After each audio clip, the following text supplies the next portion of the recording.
Сердечно приветствуем вас, дорогие телезрители. Сегодня, в эту радостную пасхальную ночь, мы ведем трансляцию, прямую трансляцию из кафедрального Благовещенского собора города Казани, с пасхального богослужения, которое возглавляет митрополит Казанский и Татарстанский Феофан.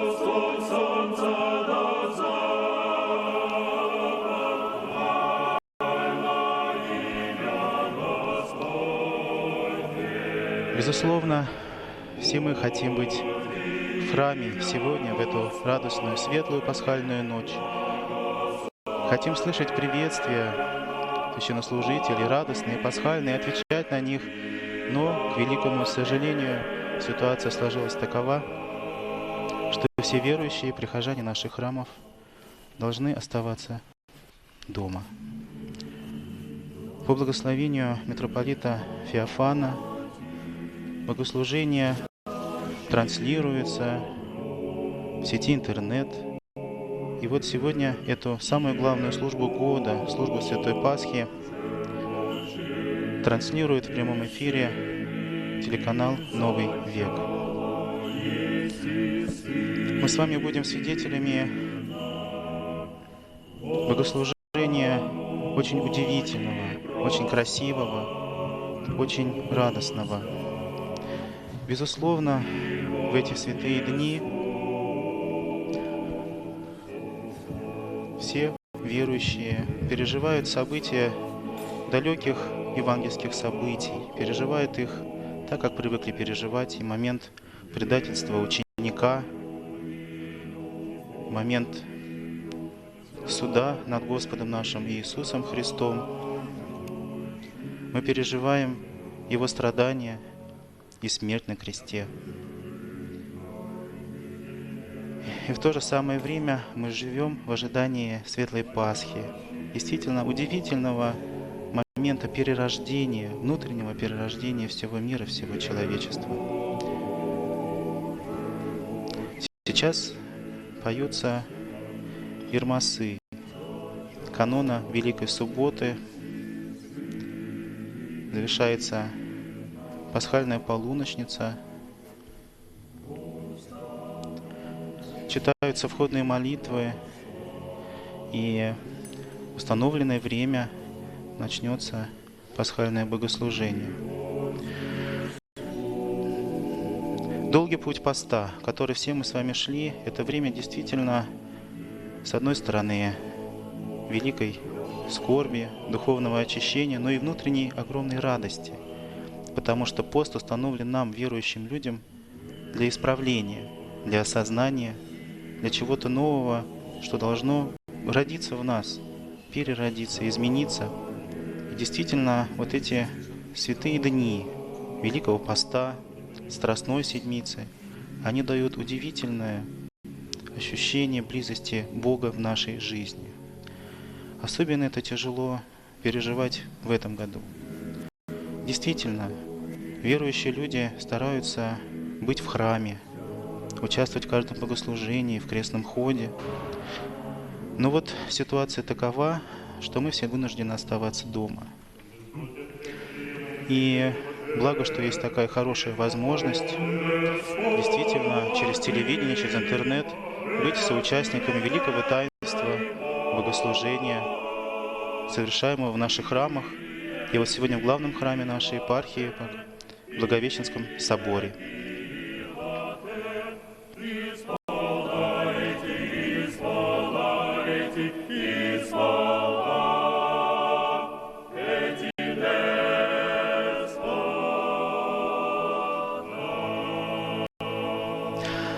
Что такое Великий пост? Великий пост – это время духовного очищения, исправления, покаяния, молитвы. Это время внутреннего изменения. Очень важно, чтобы пост был не просто каким-то оставлением животной пищи или избавлением себя от каких-то увеселений. Очень важно, чтобы пост сопровождался горячей молитвой, покаянием, изменением. И Великий пост, который мы с вами уже превзошли, это время действительно особенное в жизни каждого человека. И каждый год, вступая в поприще Великого Поста, мы переживаем его по-новому каждый раз. Время Страстной Седмицы. По традиции принято начинать воспоминания событий, предшествовавших Пасхе Христовой, с воскрешения четырехдневного Лазаря. Это было событие, произошедшее в семье близких людей Спасителя, сестер Марфы, Марии и их друга Лазаря. Лазарь заболел и умер. И специально послали людей к Спасителю, чтобы он пришел, пока еще Лазарь был жив, и исцелил его. Знали, что Господь многих исцеляет, воскрешает мертвых. Но вот Лазарь умер, и прошло уже 4 дня. Господь пришел в их город, велел убрать камень, которым был завален гроб Лазаря, и велел: Лазарь, выйди вон. И человек, который уже 4 дня был умершим, ожил, вышел и потом служил Христу. Мы знаем, что из истории христианской церкви, что он был действительно проповедником, одним из проповедников Евангелия. Далее был вход Господа в Иерусалим. Это время величайшей славы, это время действительно прославления Спасителя нашего как Мессии, именно таковым, каким его ожидали видеть иудеи, народ избранный. Люди встречали въезжающего на ослике Господа в Иерусалим, срезали ветви с деревьев, снимали с себя верхнюю одежду и постилали к ногам этого ослика и кричали: «Осанна! Благословен гряды во имя Господне!» Это время величайшей славы земной, которую люди дали Спасителю нашему. Но кто знает, возможно, те же самые люди спустя всего несколько дней кричали: «Распни, распни его!» События Страстной Седмицы, они каждый раз переживаются очень глубоко. Мы с вами становимся свидетелями предательства Иуды, который разочаровался в проповеди Христа, видел в нем великого царя, который должен дать славу, почесть и богатство, а он говорил о смирении, о любви, о прощении. И вот этот Иуда, который не оправдал своих надежд, пошел к первосвященникам и сказал: «За сколько вы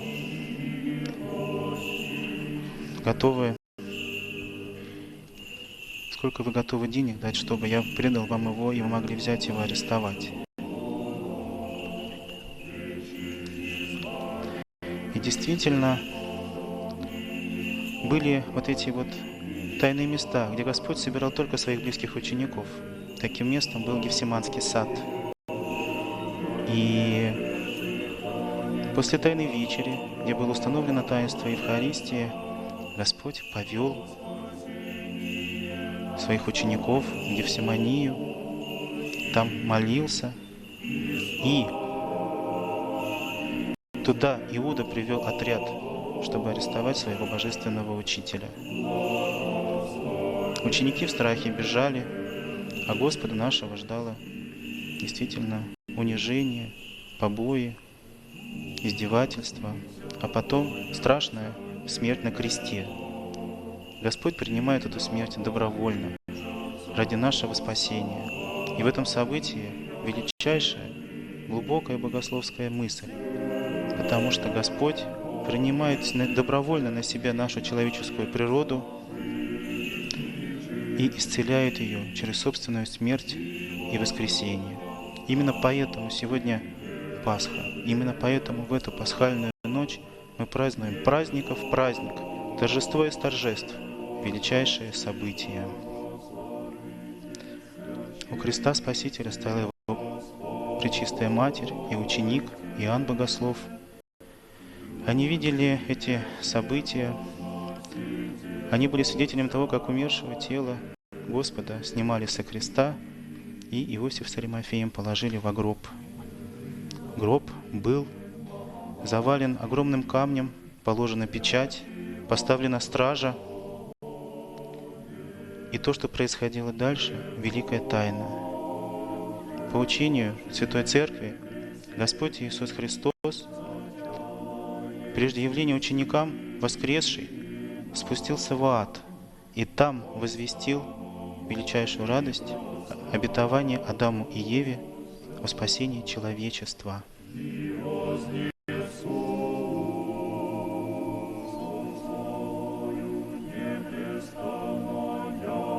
Мы видим плащаницу. Это изображение положенного во гроб Спасителя, Господа нашего Иисуса Христа.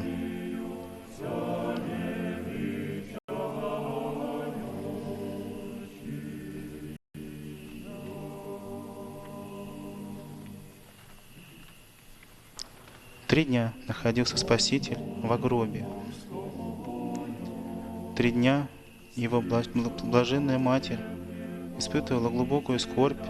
Ученики находились в растерянности и в страхе. Они даже запирали двери, боясь, что их тоже арестуют и тоже подвергнут мукам.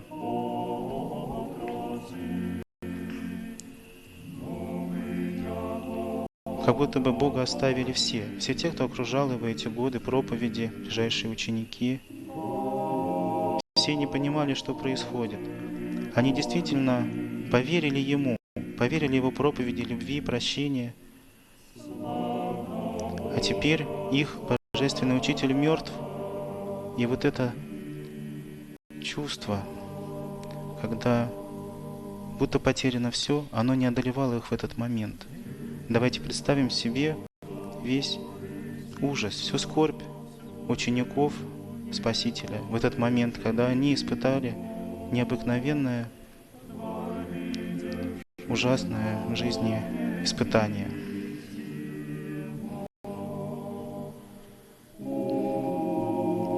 И поэтому радость воскресения Спасителя, она была настолько велика для них, настолько удивительна, настолько славна. И вот это понимание Пасхи как величайшей победы добра, величайшей победы Бога, оно отложилось в христианском предании, и мы сегодня можем тоже воспринимать эту Пасху так же, как переживали и воспринимали ее святые апостолы. Мы также чувствуем ее. И вот эти скорбные дни Великой Пятницы, Великой Субботы, они сегодня тоже переживаются нами и дают абсолютно трепетное, живое ожидание в светлый праздник Пасхи Христовой. Митрополит Казанский и Татарстанский Феофан.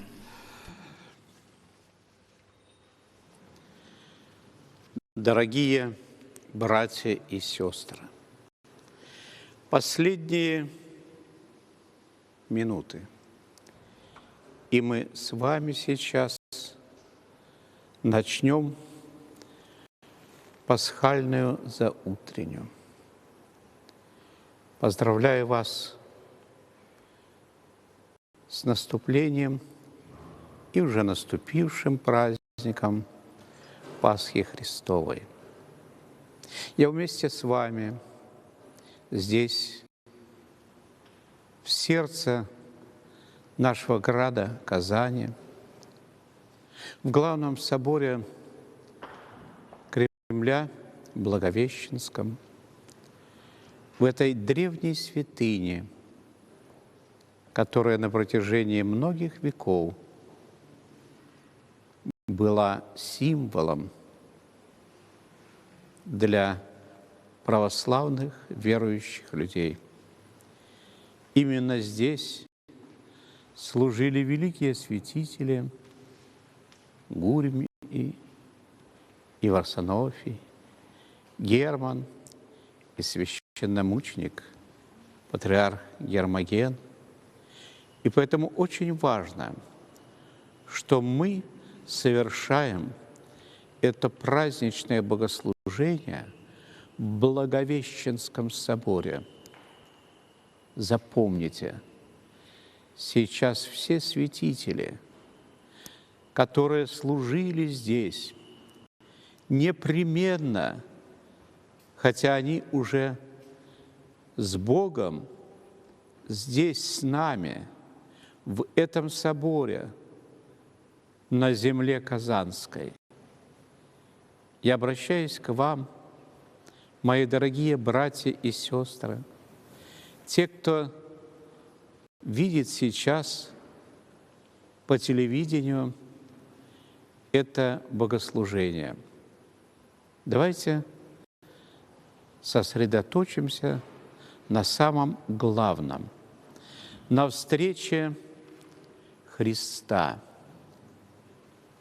Мы пойдем с церковными песнопениями вместе, как это делали жены-мироносицы, как это делала пречистая Дева Мария, к гробу Господню.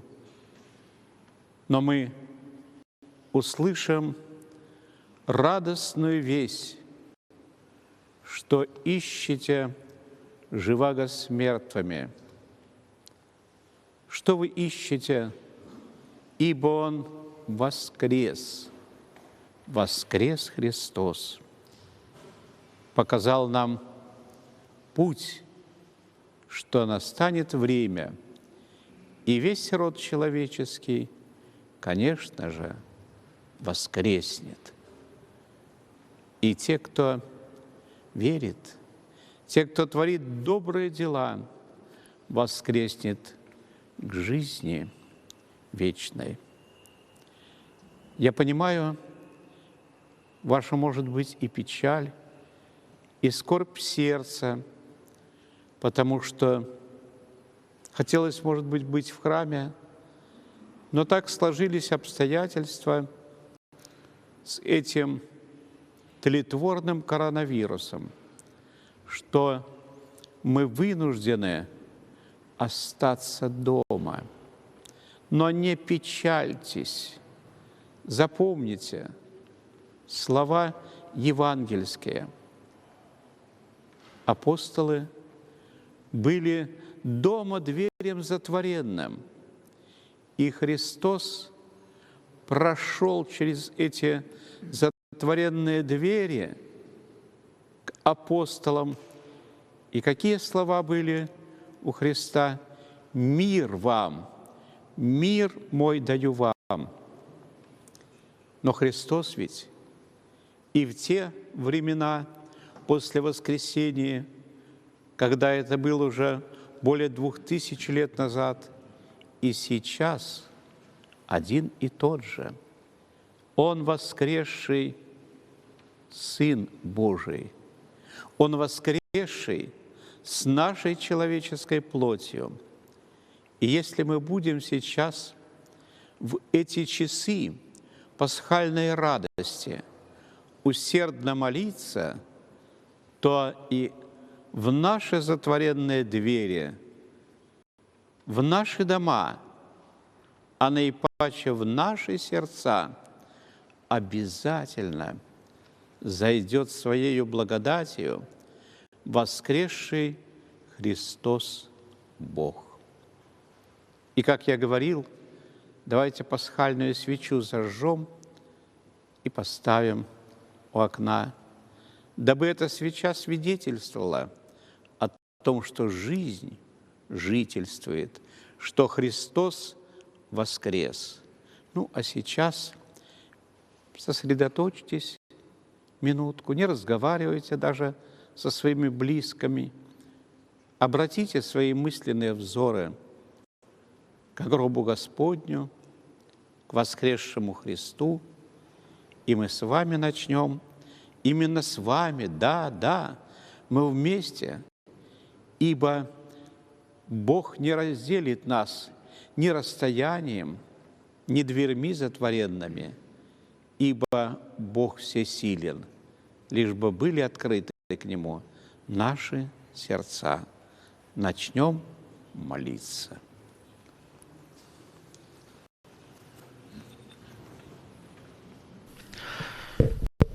Окончилась пасхальная полуношница, и в начале нового дня, в начале воскресенья, начнется крестный ход. Посланная пасхальная полуношница состоит из канона Великой Субботы. Плащаница заносится в алтарь на словах «Восстану бо и прославлюся». И плащаница полагается на престоле, знак того, что Господь еще 40 дней пребывал на земле, являясь ученикам, давая им последние наставления. И поэтому плащаница до праздника Вознесения Господня хранится на престоле, на ней совершается божественная литургия. Праздник Пасхи переживался очень близко первой христианской общины. Его прообраз лежит в Ветхом Завете. Слово «Песах» — это переводится как «прихождение» или «избавление». И этот праздник устанавливается в честь избавления от египетского плена.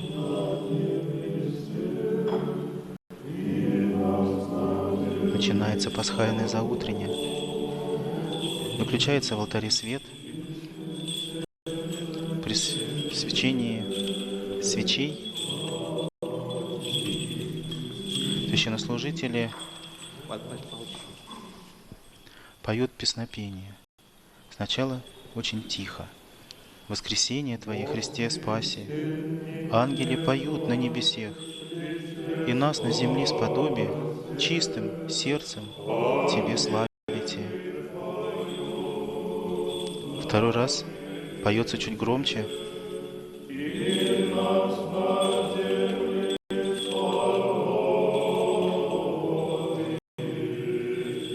Владыка, держа в руке пасхальный тресвечник, кадит престол вокруг. Священнослужители облачены в белое облачение. Третий раз «Воскресение Твое, Христе, спаси» поется еще громче. Отверзаются царские врата, включается свет. Такое начало заутреннее символизирует то, что сначала о воскресении Спасителя узнал горний мир ангельский. И там изначально было проповедано воскресение Господа Иисуса Христа. И дальше уже святые апостолы.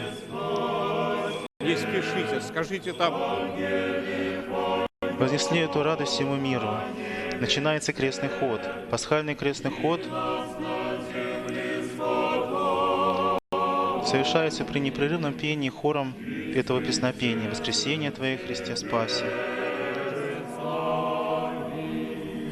Впереди идет фонарь, за ним запрестольный крест и икона, духовенство, держа в руках Евангелие, икона Воскресения Христова, шествует вокруг храма, назнаменуя то, как святые жены мироносицы глубокой темной ночью шли к гробу Христа, чтобы помазать Его тело.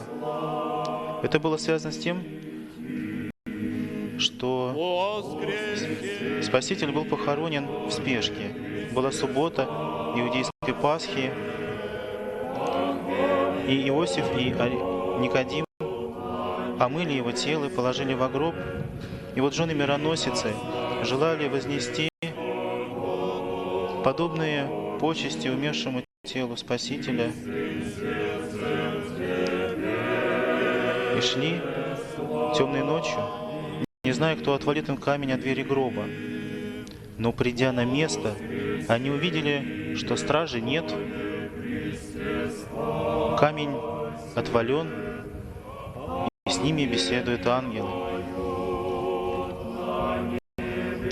К сожалению, в этом году, как уже сказал Владыка в своем обращении, верующие не участвуют в крестном ходе.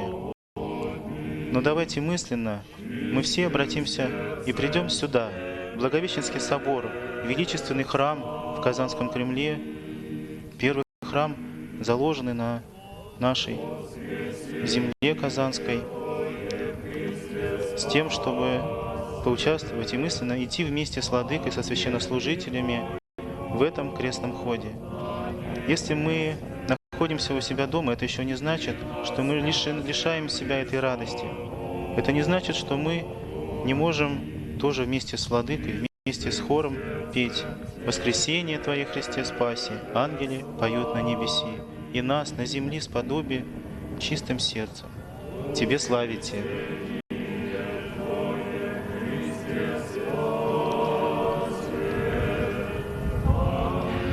Празднование Пасхи установлено во многом, имея в виду тот прообраз ветхозаветной Пасхи, который мы знаем из Ветхого Завета, избавление народа израильского от египетского плена.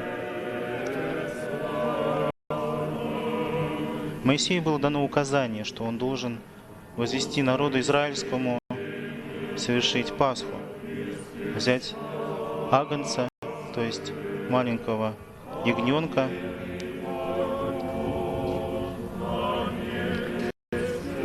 обязательно приготовить его на огне с горькими травами, быть одетыми в сапоги, одежду, взять посохи в руки и в эту ночь, ночью Песах, обязательно съесть закланного агнца и сжечь его кости, чтобы ничего не осталось. А на двери должны быть специальные отметки, чтобы ангел, который проходит, ангел смерти, который был послан к народу египетскому, чтобы он обходил дома израильтян. И вот этот праздник Песах в Новом Завете обретает совершенно иной смысл.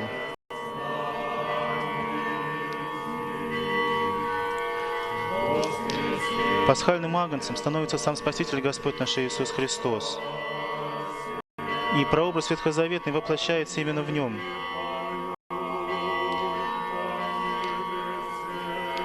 Таким образом, исполняется ветхозаветное пророчество,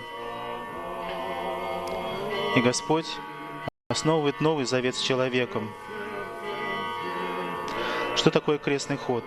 Крестный ход, с одной стороны, это поклонение святыне, это действительно подвиг, который люди совершают. Сегодня крестный ход пасхальный вокруг храма. Бывают крестные ходы многодневные с великими святынями. Каждый из них имеет своей целью поклонение великой святыне. Сегодняшний крестный ход, он самый важный, потому что мы идем вместе с Владыкой, с духовенством, как бы к гробу нашего Спасителя Христа, чтобы узнать великую тайну, великое событие Пасху Христову, воскресение Господа нашего Иисуса Христа. И все то отчаяние, вся печаль, которая была у апостолов, все недоумение, которое они испытали, сразу же должны куда-то улетучиться, потому что Господь воскресением Своим победил последствия грехопадения наших прародителей Адама и Евы. И тем самым исполнил обетование Адаму и Еве. Крестные ходы, особенно на Пасху, всегда украшаются колокольным звоном. Есть прекрасная традиция в Пасху звонить всем прихожанам, все, кто имеет такую возможность. Колокола – это действительно особый атрибут, который очень распространился в нашей, в русской православной церкви. Именно колокола возвещали и какие-то трагические события, тревожные, колокола били в набат. Но в великие праздники бывает великая радость, которая открывается через колокольный звон. Действительно, колокола дают какую-то особенную внутреннюю сердечную радость. Это удивительный музыкальный инструмент. Но кроме обычного музыкального звучания, в колоколах есть и богословский смысл. Величественный Благовещенский собор Казанского Кремля. И в эту таинственную темную ночь пасхальный крестный ход подходит к своему завершению. Двери храма должны быть закрыты. И все участники крестного хода встают перед ними, как бы перед дверями гроба Господня.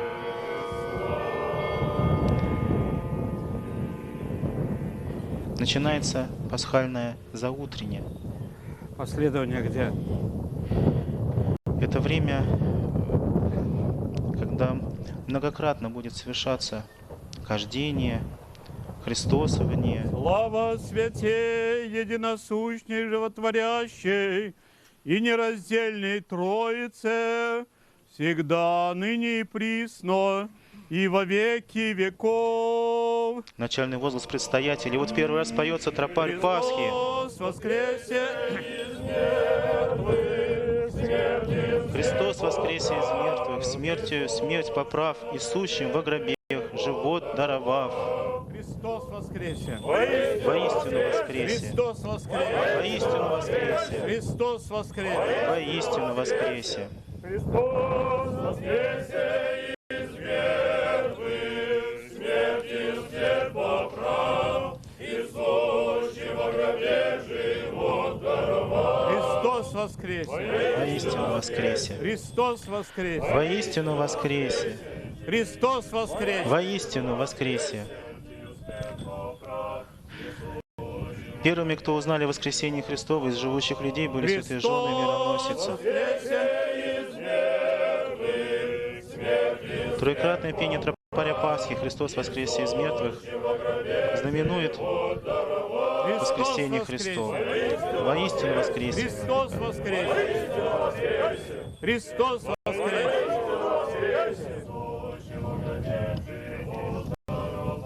Да воскреснет Бог! Да воскреснет Бог и расточатся в рази Его. Духовенство начинает петь псалом Давидов, и хор отвечает тропарем Пасхи: «Христос воскресе из мертвых, смертью смерть поправ, и сущим в гробе живот даровав». Следующий стих. «Как исчезает дым, да исчезнут врази».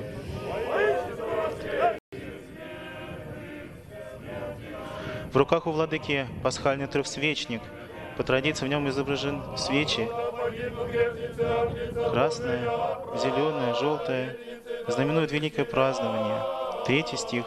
«Так, когда погибнут грешницы от лица Божия, а праведницы да возвеселятся».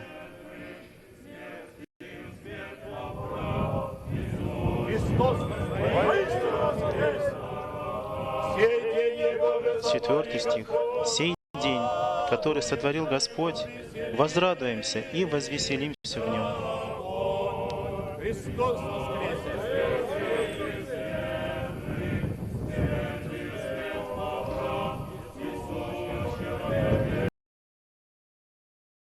Духовенство входит в храм, начинается служение пасхальной заутренней.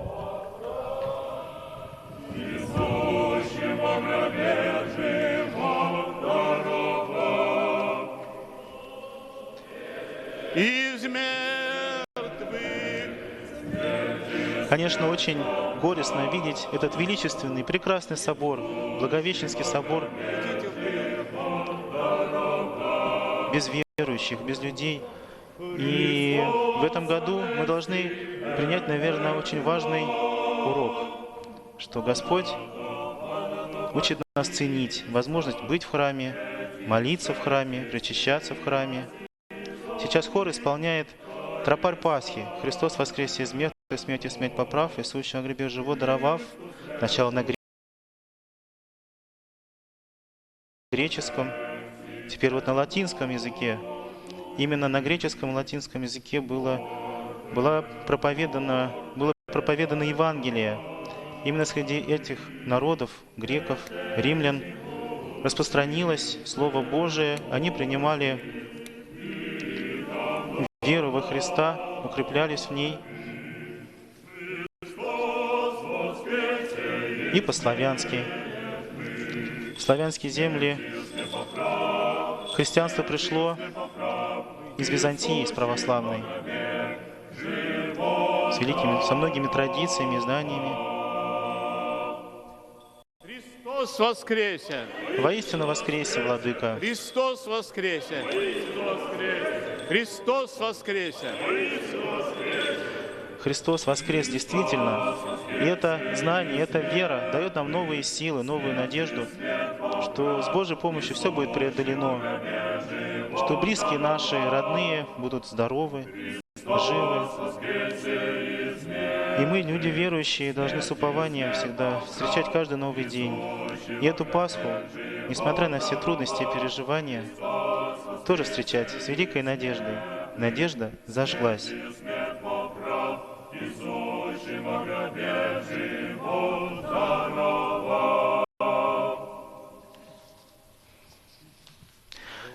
Диакон начинает чтение Великой или Мирной Ектении. Это Ектения, которая совершается в начале каждого богослужения. Она продолжительная. Ектения — это есть продолжительное молебны.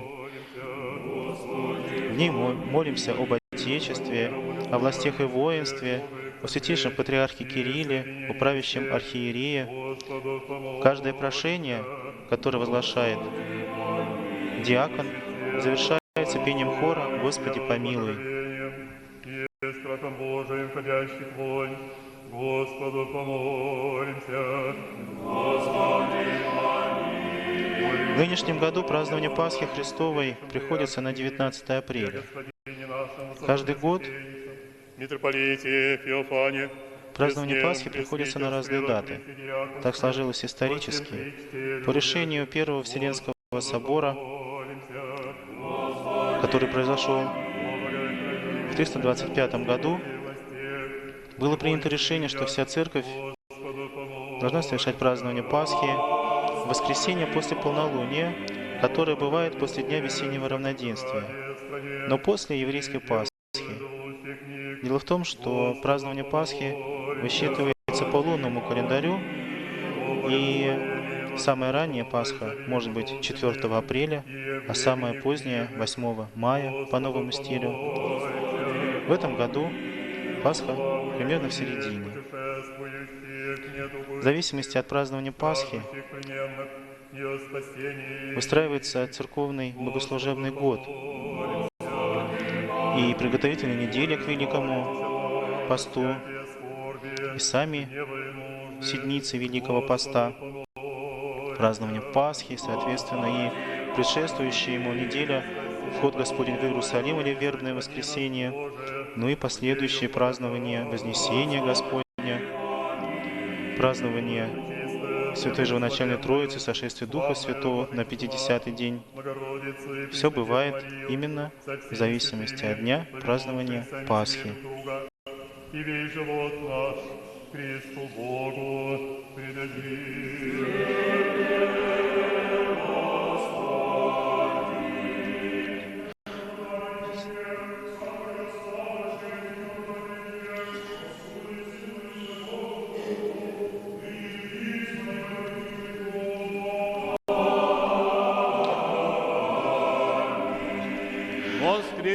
Начинается пасхальный канон. Он состоит из 9 песней. Духовенство начинает первые слова, запевает «Воскресенье день», и хор подхватывает его. Во время песни духовенство, сначала владыка, а потом и служащие священники, берут в руки пасхальный трехсвечник с крестом, кадила, совершают хождение алтаря, амвона, храма, предстоящих людей и возглашают радостное «Христос воскресе! Воистину воскресе!». Особенностью пасхальных богослужений становится то, что в них практически нет ничего читаемого. Как мы знаем, службы Великого Поста, Страстной Седмицы, они очень продолжительные. Читается книга Псалтырь, читаются каноны из триоди постной. То есть очень много чтения, службы продолжительные, молитвенные. А вот наступает Пасха. Христос воскресе! Воистину воскресе! Христос воскресе! Христос воскресе! Наступает Пасха, и все богослужебное, уставное Все, что в храме Запевает. происходит, все поется. Поэтому пасхальная служба, она очень динамичная, она очень живая и радостная. Она привносит много радости. Во время пения канона владыка остается стоять на амвоне. И теперь духовенство один за другим будут тоже совершать хождение, поздравлять владыку, сослужащих, присутствующих, всех нас, тоже с праздником Пасхи Христовой.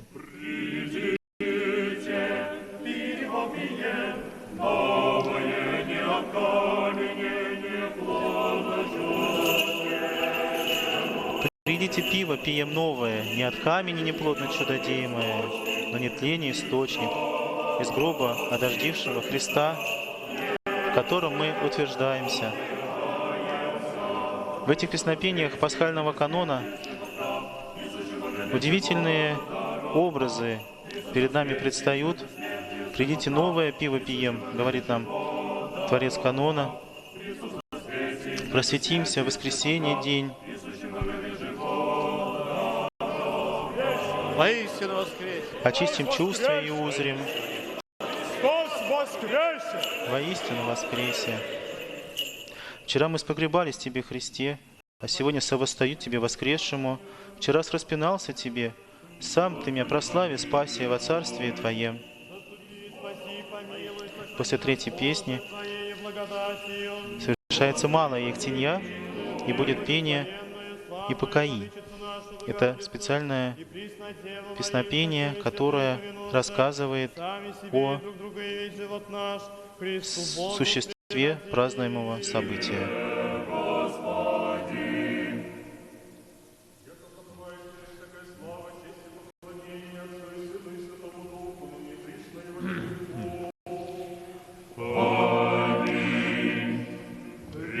Предваривши утро, я же Марии, и они обрели камень, отвален от гроба. Они слышали от ангела, который был во свете пресносущнем, что вы ищете живого с мертвыми. Видите гробные пелены, идите и миру проповедите.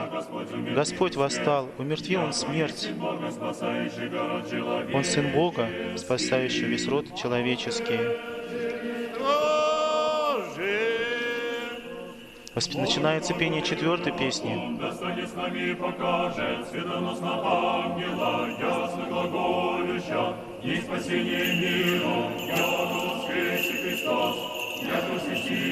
В Новом Завете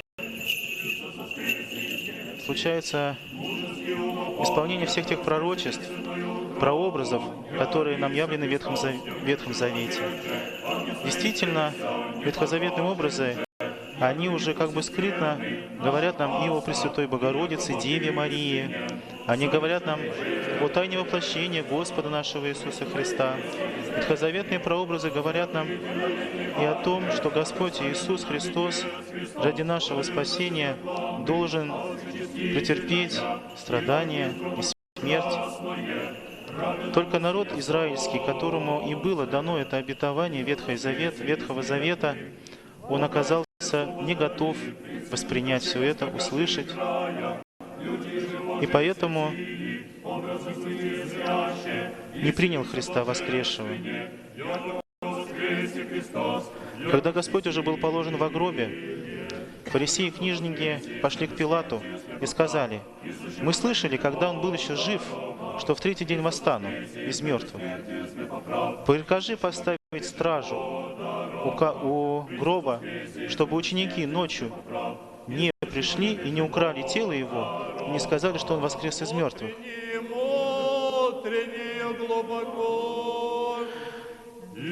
И это событие, вот эти слова, они описаны в Евангелии, то есть сами апостолы, евангелисты, те, кто писали священный текст, они посчитали нужным этот факт указать, что именно по просьбе фарисеев и книжников Понтийский Пилат велел запечатать камень, которым закрылся гроб, в котором почивал Христос, и была поставлена стража.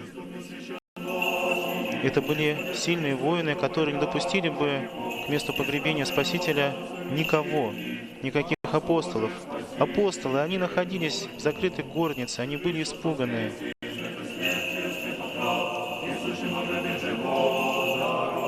И вот именно эта история как раз и подтверждает истинность, что Христос воскрес. Бесстрашные воины, закаленные в битвах, пали ниц. Камень отвалился сам от двери гроба, и ангелы возвещали воскресение Христова.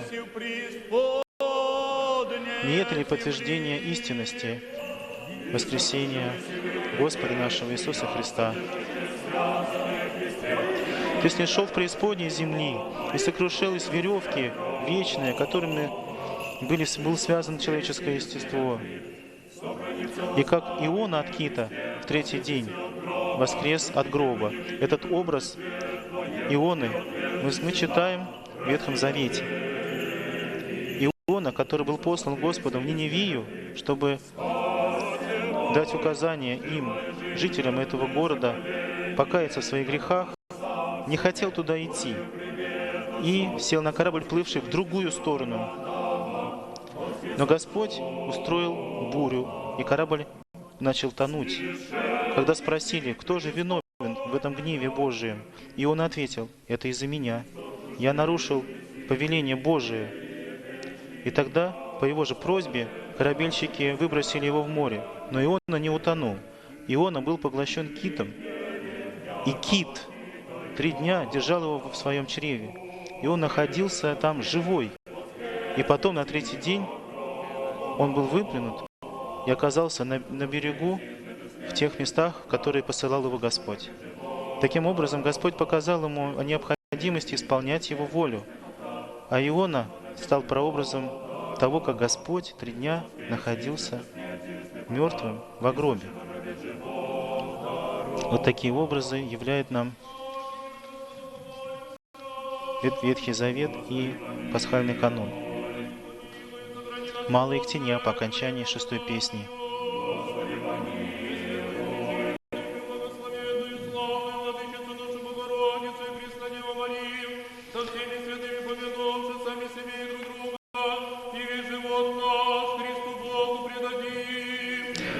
По окончании 6-й песни поются кандак, икос Святой Пасхи, и затем пасхальное песнопение «Воскресение Христово видевшего».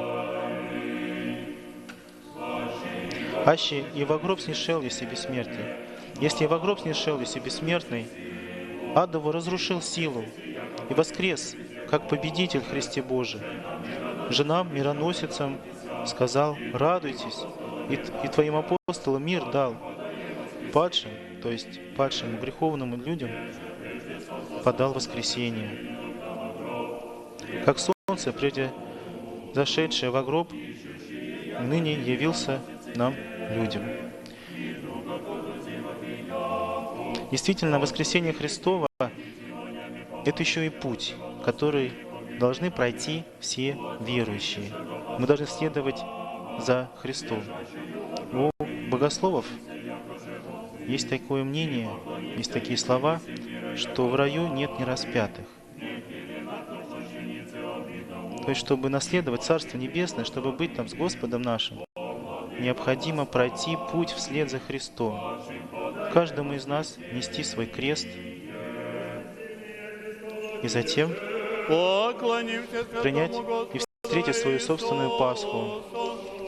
Воскресение Христово видевшее, поклонимся святому Господу Иисусу, единому, безгрешному. Мы поклоняемся кресту Твоему, Христе, и славим и поем Твое воскресение святое. Ты, бо еси Бог наш, другого кроме Тебя не знаем, имя Твое именуем. Придите все, поклонимся святому Христову воскресению. Христом в мир пришла радость. Поем воскресение Господа, всегда благословляющий Его. Он претерпел распятие, смерть, и смертью своей разруши смерть.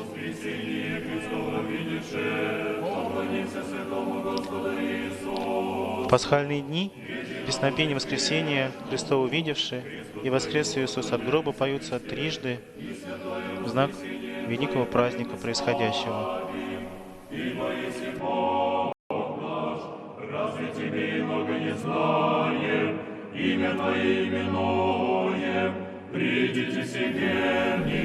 Пасхальное заутреннее, которое началось с крестного хода, духовенством совершается в белых облачениях.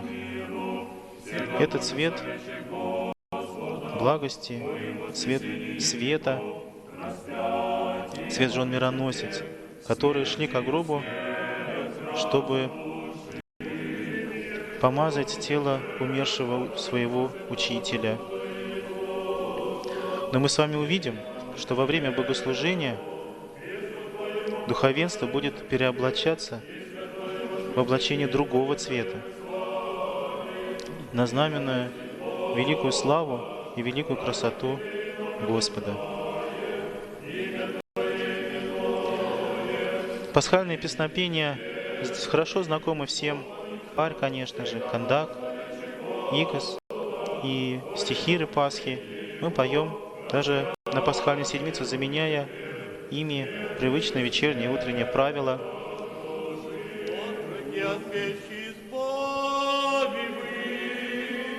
Начинается 7-я песня канона. Вновь совершается кождение. Посреди храма лежит икона Воскресения Христова. Существует две традиции иконографии Воскресения Христова. Первая из них более верная с точки зрения православной догматики, изображает сошествие Христа в ад. Поэтому на этой иконе изображается Спаситель в ад. Поэтому на этой иконе изображается Спаситель, который как бы нисходит в мир дольний, и вокруг него находятся люди, Адам и Ева, ветхозаветные праведники, которые, услышав весть о воскресении Христа, имеют возможность побыть в Царстве Небесном. Согласно учению нашей Церкви, в период Ветхого Завета люди, даже праведники и пророки, не имели возможности быть в Царстве Небесном со Христом. И вот как раз изображение поклонения Спасителю Адама и Евы, и праведников, и пророков Ветхого Завета. Вторая традиционная иконография, также очень часто встречающаяся в наших храмах, она связана с изображением воскресшего Христа на фоне гроба. Его окружают ангелы, которые стали свидетелями этого величайшего события. Никто из людей его не видел и видеть не мог. И мы знаем, что каждый год на том месте, где был положен во гроб Христос, на том месте, где Он воскрес из мертвых, совершается чудо, явление огня, пасхального огня в кувуклии у гроба Господня. Каждый год это бывает особенным событием в жизни Иерусалима. К храму гроба Господня стекается множество верующих, а в традициях восточных христиан празднование Пасхи бывает очень живым, громким. Оно даже бывает связано с танцами, с песнями. Люди встречают Пасху, веселясь, так как могут только восточные люди. И вот храм гроба Господня в этот день, в субботу, преблагословенную, в которой мы поем «Да мочит всякая плоть», наполняется людьми. Более того, чтобы попасть туда, нужно выстоять много часов, поскольку много желающих, и все хотят видеть это великое событие. Кувуклия, как бы маленькая часовня, стоящая в центре храма гроба Господня, это тот самый гроб, в котором было положено тело Спасителя, где воскресение Христово состоялось. Оно запечатывается, сначала проверяется служителями, чтобы там не было никаких источников огня, потом дверь закрывается, запечатывается восковой печатью. И служители следят, чтобы никто не смел к ним подойти поближе. патриарх Иерусалимский начав богослужения, делает крестный ход вокруг Кувуклии, затем снимает с себя верхние священнические облачения и входит в гроб Господень только со свечами, не зажженными, совершая там молитву. И каждый год сходит нетварный огонь. От этого огня патриарх Иерусалимский зажигает свечи, передает верующим, и этот огонь расходится во все страны.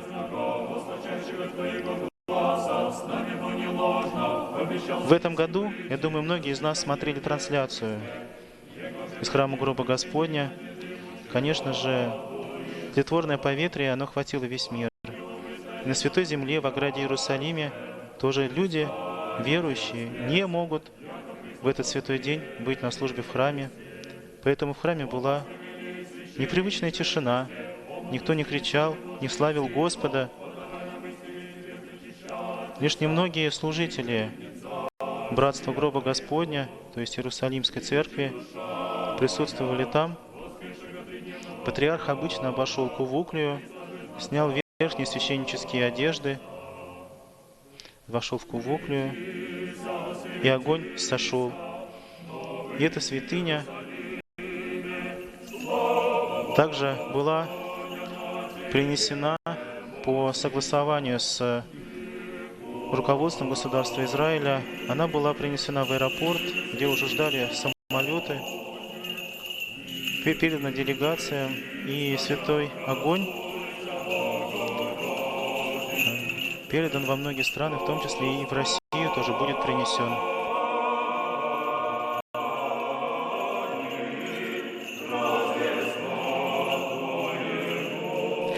Благодатный огонь, который сходит на Пасху, это действительно великое чудо. Именно в нашу Пасху Господь дает эту великую милость и благодать. Дело в том, что празднование Пасхи в различных христианских конфессиях различно. Католики и западные христиане совершают ее, как правило, раньше, чем православные церкви. И у католиков, как мы знаем, празднование Пасхи было неделю назад. А православные церкви празднуют ее вместе. То есть, если, например, даже празднование Рождества Христова разнится в православных церквах, некоторые празднуют 25 декабря, а вот, например, русская церковь еще празднует 7 января по новому стилю, то вот празднование Пасхи в православных церквах бывает вместе. Пасхальный канон закончился.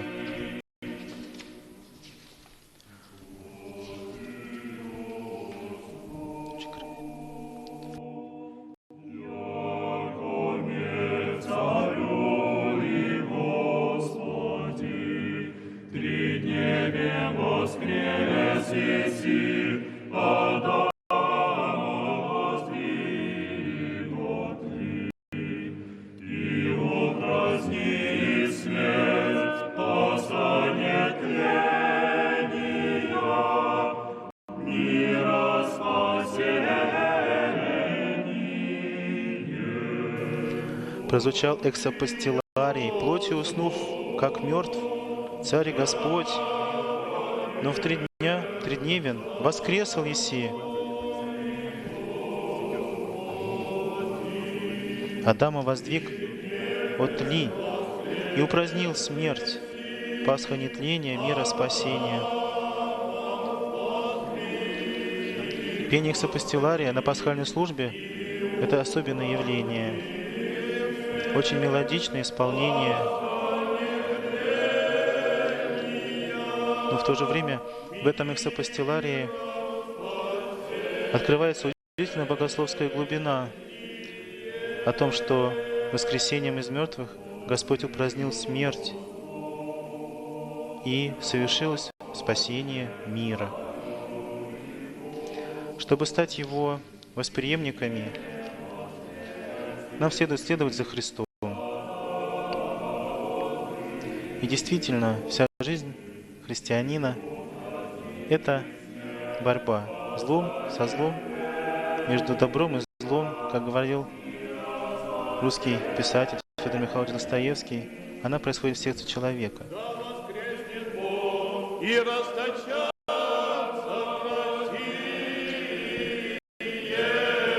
Начинается пение стихир Пасхи. Да воскреснет Бог, и расточатся все враги Его.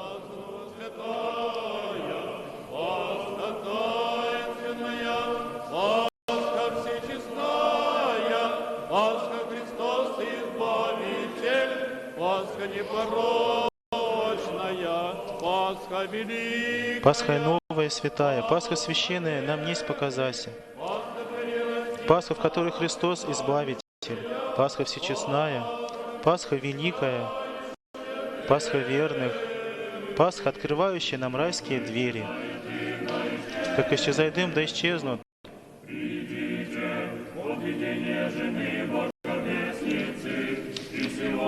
В тексте стихир Пасхи воспоминаются события и богословская глубина Пасхи. Воспоминается подвиг святых жен мироносец, которые шли к гробу в эту темную ночь, несмотря на то, что даже апостолы, мужи находились в страхе в закрытой горнице. Радуйся, Иерусалиме, увидев царя Христа из гроба, как жениха происходящего. Погибнут грешницы от лица Божия, праведницы будут веселиться.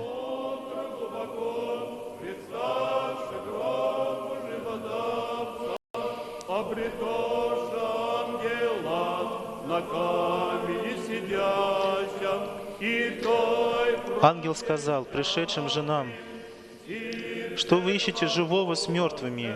Что плачете о нетленном во тле? Идите и проповедуйте ученикам Его.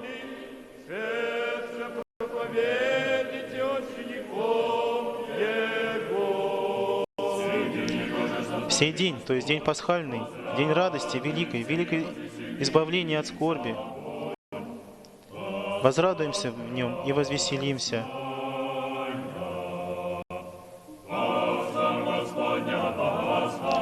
Пасха, радостью друг друга обнимем. Пасха — это избавление скорби. Из гроба сегодня, как от чертога, воссияв, исшел Христос.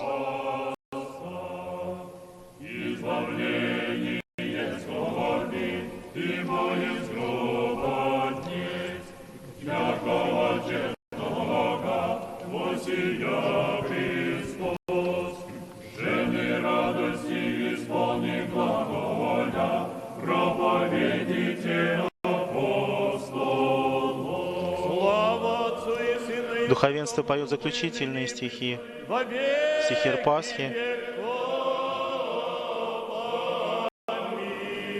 Воскресенье день, и просветимся торжеством, и друг друга обымем, всем братье, и ненавидящим. Удивительные слова пасхальных песнопений. Даже ненавидящих нас простим все воскресением. Итак, возопием: Христос воскрес из мертвых, поправ смертью смерть. Действительно, Пасха для всех. И мы знаем, что первым человеком, которого Господь привел в рай, был разбойник, распятый одесную Его. Когда Господь еще был жив на кресте, разбойник сказал: «Помяни меня, Господи, во Царстве Твоем». И Господь ему ответил: «Сегодня же со мной будешь в раю». Вот какова сила покаяния, вот какова сила молитвы и упования на Господа Бога. Христос воскресе! Воистину воскресе! Христос воскресе! Христос воскресе из мертвых, смертью свет поправ, несущий Бога живот даровал.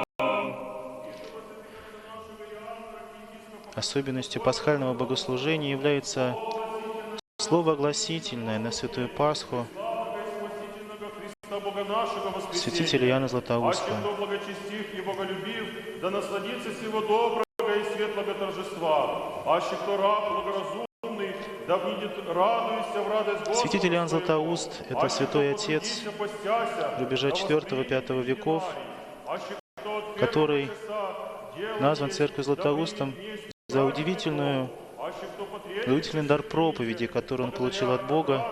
Его проповедь, его слова, они имели огромную глубину, богословское значение. Они доходили до самых сердец людей. И святитель Иоанн Златоуст написал большое количество творений, которые касались и творения мира, они касались и тайны воплощения Бога Слова, и тайны воскресения Христова. И вот слово Иоанна Златоуста на Святую Пасху, оно также очень образно и очень красиво говорит нам о том, как нам следует встречать Пасху Христову. Господь говорит: кто благочестивый и боголюбивый, пусть насладится этим прекрасным и светлым торжеством.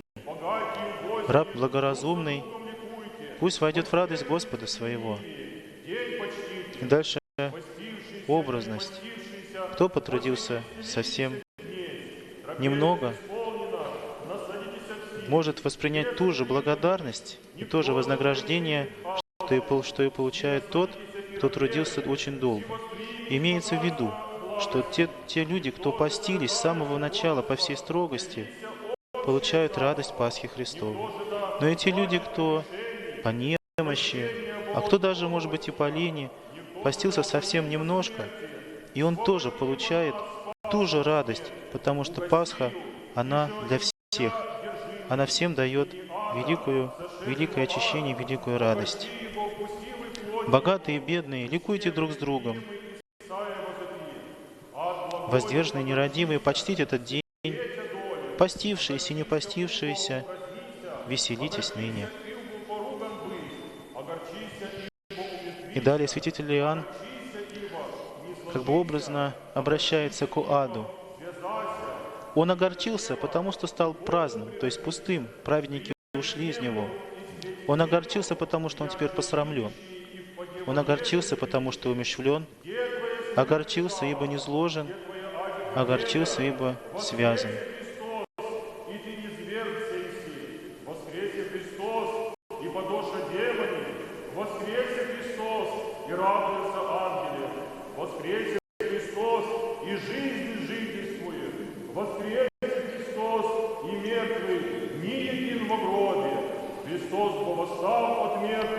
Начаток усопших быть, тому слава и держава во веки веков. Где твоя смерть, жало? Где твой Аде победа? Цитирует Иоанн Златоуст послание апостола Павла Коринфянам. Действительно, великие чудесные образы, которые использует святитель в своем пасхальном слове, дают нам удивительное понимание Пасхи Христовой. Воскрес Христос, и ты, то есть ад, не сложился. Воскрес Христос, и пали бесы. Воскрес Христос, и радуются ангелы. Воскрес Христос, и водворяется жизнь. Воскрес Христос, и мертвого ни одного нет во гробе. Последование утреннее продолжается ехтеньями, сугубой, затем просительной. Сугубая ехтенья называется таковой, потому что в ней совершается троекратное пение. Господи помилуй, Господи помилуй, Господи помилуй. Во всяком благочестии и чистоте. Господи помилуй, Господи помилуй, Господи помилуй.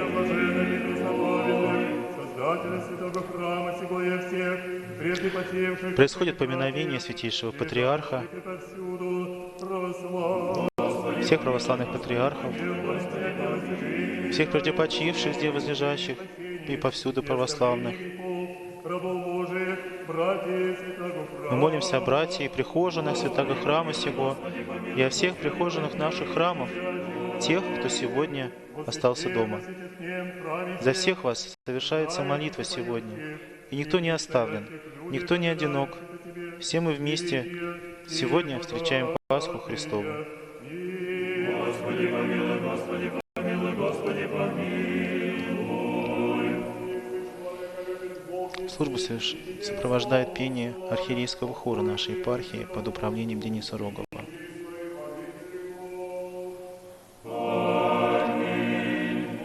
Ихтения просительная называется так, потому что многие прошения в ней заканчиваются «У Господа просим». И хор отвечает «Подай, Господи».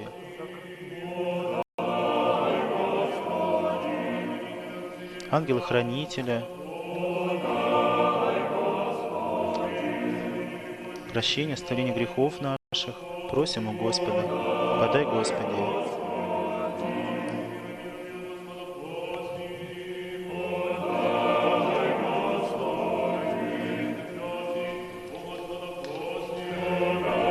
Пасхальное заутренне подходит к своему завершению. После нее будет служиться пасхальные часы и божественная литургия.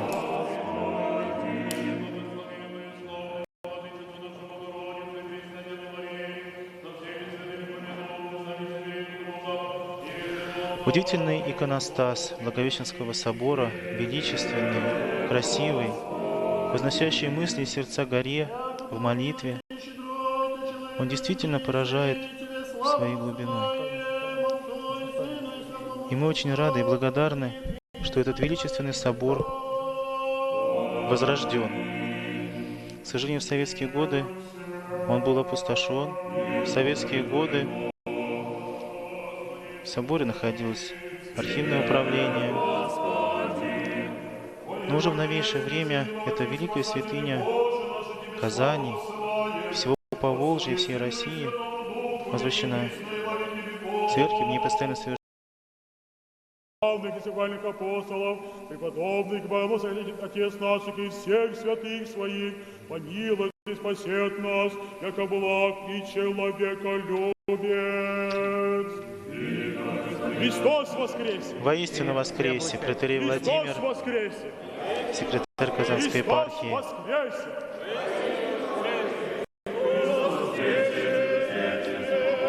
Протерей Владимир имеет особенность. Из всего духовенства, всего сослужащего владыки, только он имеет особую богослужебную награду Митру. Если говорить о богослужебных облачениях духовенства, то Митра – это головной убор, который вышит в цвет облачения, украшен и даже имеет изображение икон. Его право имеют носить лишь архиереи и священники, которые много лет уже несут свое послушание. Причем особенность ношения митры архиереем заключается в том, что на ее завершении наверху есть изображение креста. А у неархиереев, то есть у протоиереев, протопресвитеров или архимандритов, митра без креста наверху. И только одно исключение здесь есть. Это особенное право, которое есть у архимандрита, начальника русской духовной миссии в Иерусалиме, который имеет право носить митру с крестом, вставать на орлец и посох носить. Это особенная его привилегия, как именно представителю русской церкви на Святой Земле. То есть архимандриты, начальники русской духовной миссии сменяют один другого, и каждый из них приезжает туда по послушанию, по поручению иерархии. Они получают такое право особенного богослужебного ношения митры с крестом и других особенностей.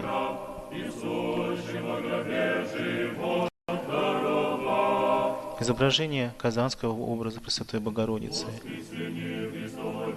Благовещение казанских святых, иконостасы в храмах православных имеют особый канон, то есть правила, то, как они должны быть устроены. Перед нами икона Благовещения Пресвятой Богородицы, в которой архангел Гавриил говорит смиренной Деве Марии о том, что она станет матерью самого Господа Бога. Икона Благовещения для нашего собора храмовая, Благовещенский собор. На первом ярусе, то есть на нижнем этаже, изображаются иконы обязательно по правую сторону от царских врат Спасителя, по левую сторону Пресвятой Богородицы.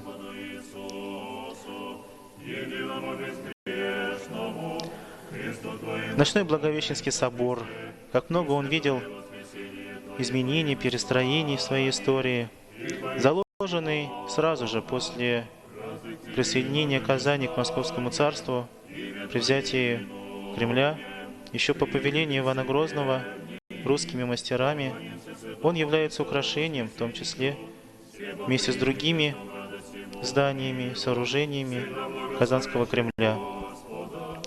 Собор многократно перестраивался, дополнялся, достраивался, изменялся. Последние глобальные перестроения были еще в XIX столетии, когда храм был специально удлинен, чтобы больше верующих могли в него помещаться. Если мы посмотрим дореволюционные фотографии Благовещенского собора, то мы увидим колокольню, которой сейчас нет. Но собор действительно является украшением Кремля, центра нашего города. И на сегодняшний день в нем совершаются основные епархиальные службы.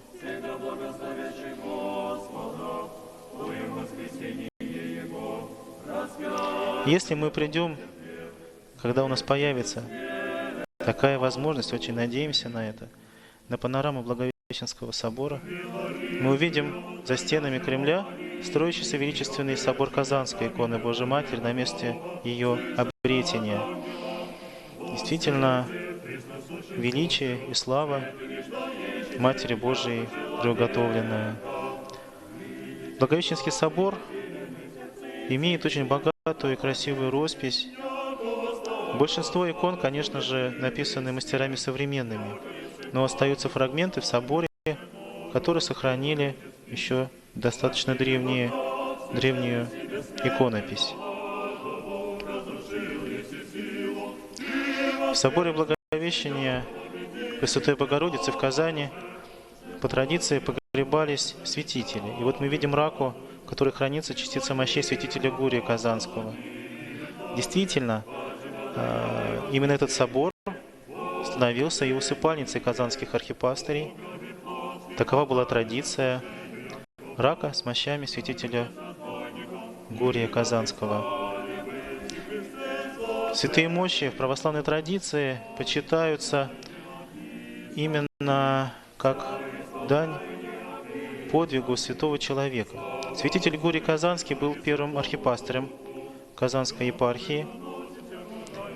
И здесь, живя на Казанской земле, у него были достаточно большие полномочия, данные ему царем и митрополитом, для того, чтобы новоприсоединенный к Москве край в мире и благополучии, без каких-то потрясений, стал частью единого государства. У него было даже право печалования, то есть он мог обращаться к воеводам с тем, чтобы они пересмотрели то или иное свое решение, если вдруг оно было несправедливым. И это право позволяло обращаться к архиепископу, простым людям, обиженным. К нему часто приходили и мусульмане, татары, для того, чтобы попросить справедливости. И действительно, владыка за всех заступался, никогда никого силой в православие не приводил.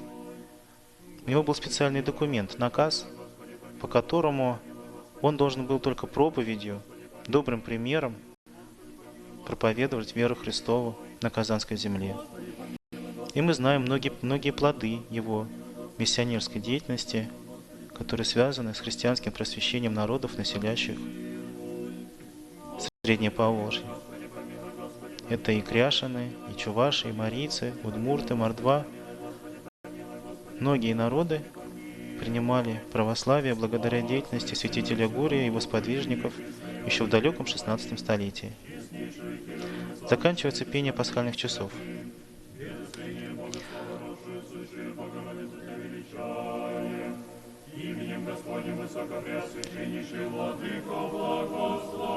После отпуста начнется служение божественной литургии.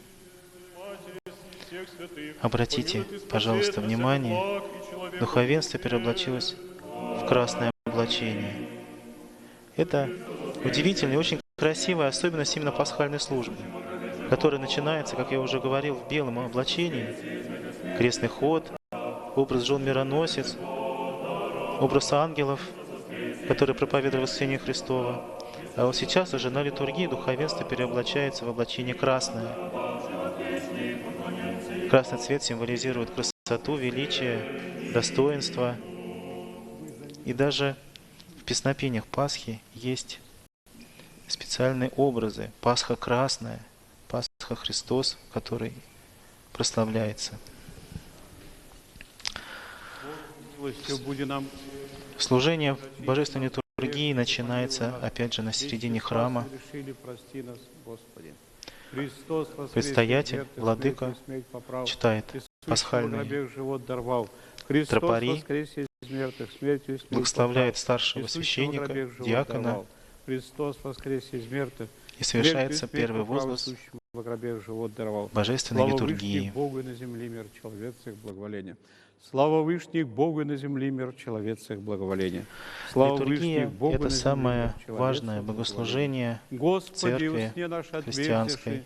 И уста наши возвестят хвалу Твою. На литургии совершается таинство Евхаристии.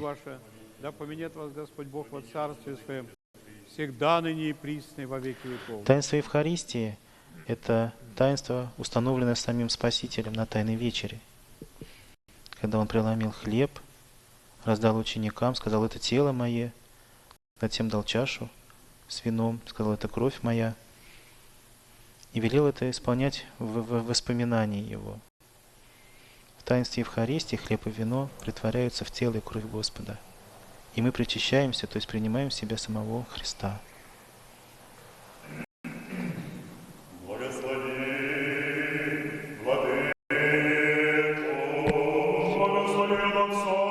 Первый возглас божественной литургии.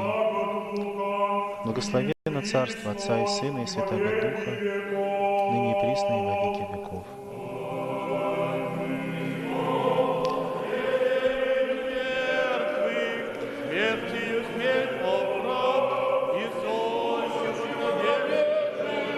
Литургия в праздник Пасхи Христовой, как и все службы пасхальной седмицы, начинаются трикратным пением тропаря Пасхи, а затем стихир «Да воскреснет Бог» и прочих.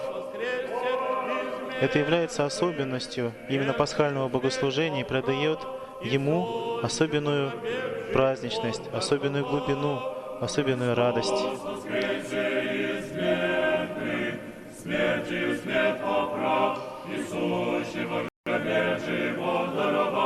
Христос воскресе из мертвых, смертью смерть поправ, Иисусе в гробе живот даровав, Христос воскресе из мертвых. Пасхальный трехсвечник в руках священнослужителей, в котором 3 свечи, по традиции разных цветов, и, как правило, он завершается изображением креста и на нем пасхального яйца. Есть такая традиция.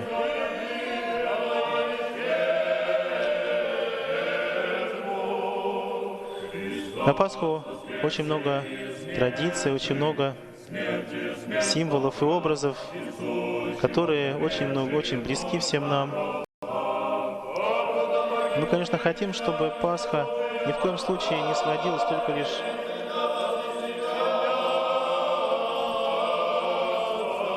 к исполнению каких-то предписаний или традиций. Пасха — это прежде всего богослужение, молитва, песнопение. Все день Его же сотвори, Господь, возрадуемся и возвеселимся. Христос воскресе из мертвых, смерти смерть поправ, и сущий во гробе живот даровал. Слава Отцу и Сыну и Святому Духу. По традиции кождение совершается с 4 сторон. Сначала престол совершается кождение, затем горнее место, иконы, стоящие в алтаре, с южной стороны, потом с северной. Затем священник выходит через царские врата на Амвон. Исхождение через царские врата — это тоже особенность именно пасхального богослужения.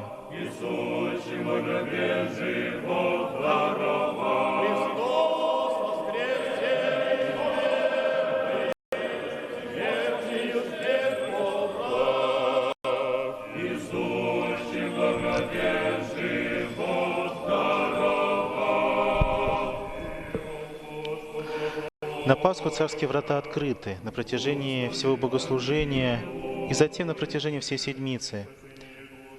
Это тоже имеет огромное символическое значение. Отверстие царские врата символизируют открытые и как бы доступные для нас именно в эти святые дни Царство Небесное.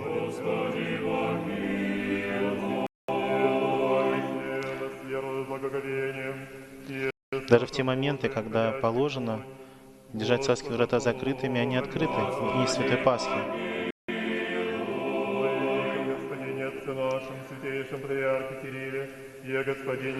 И таким образом, через открытые царские врата люди могут видеть большую часть богослужения, Святой Евхаристию, которая совершается в алтаре. Их видно через царские врата. По благословению священноначалия с недавнего времени, именно из миссионерских целей, богослужение с отверстиями царскими вратами совершается еще и в праздник Рождества Христова во всех храмах Русской Православной Церкви.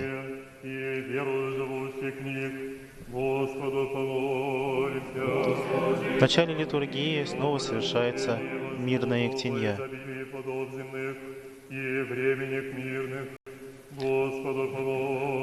Об исполнении плодов земных, о временях мирных просит диакон.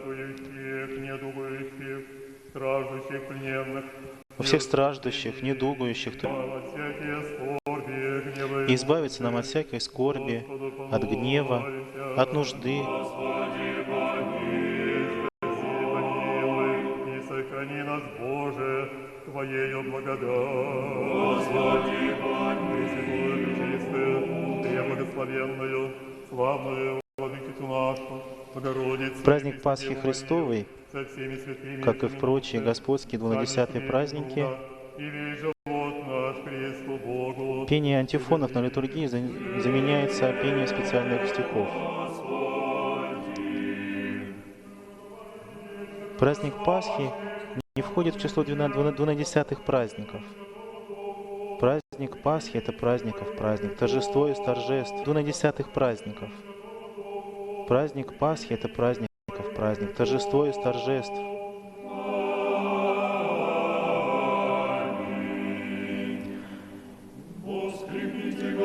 И, конечно же, именно в пасхальные богослужения совершаются самые торжественные события. Пасху праздновали даже в самые тяжелые времена. И когда была война, и когда был голод, недуги, болезни, Пасха Христова давала новую надежду. Сейчас мы видели, что Владыка умыл руки во время первого антифона. Это омовение рук, конечно же, символическое, означает приготовление к совершению божественной литургии. На каждом антифоне читаются молитвы. Первого антифона, второго, затем третьего.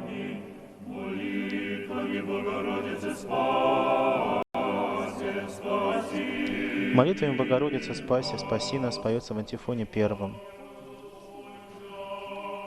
Господи, помилуй. Господи, помилуй.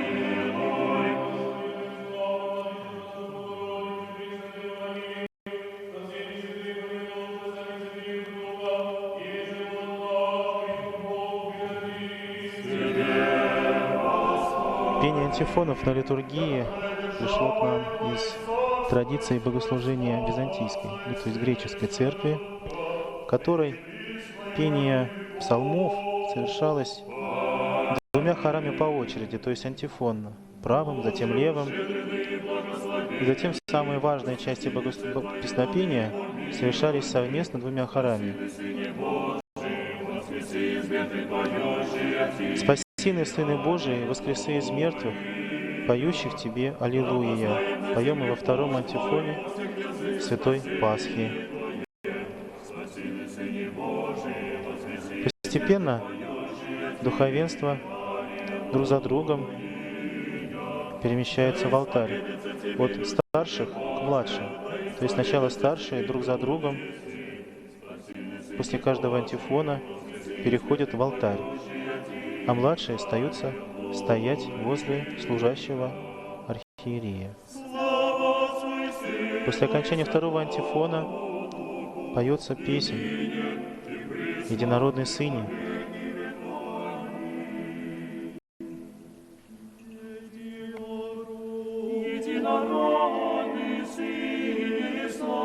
Эта песня посвящена Господу Спасителю.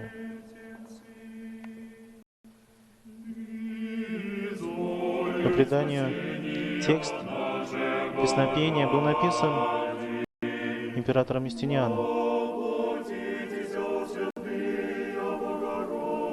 к освящению величественного храма Софии в городе Константинополе.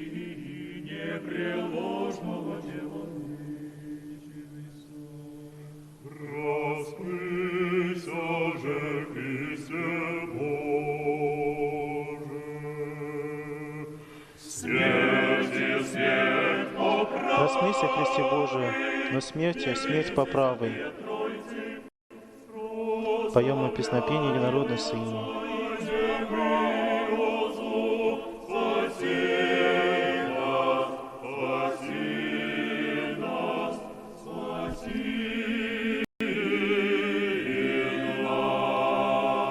Снова совершается иктинья, малая, паки и паки, то есть снова и снова помолимся Господу. Наступи, спаси и сохрани нас, Боже, Твоей благодатью. Со всеми святыми помянувши сами себе и друг друга, и весь живот наш Христу Богу предадим.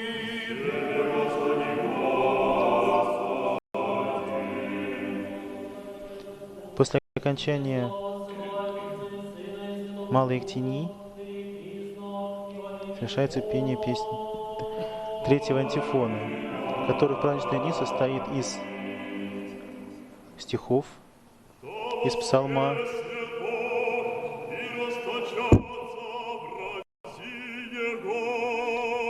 и пение тропаря Пасхи Христовой.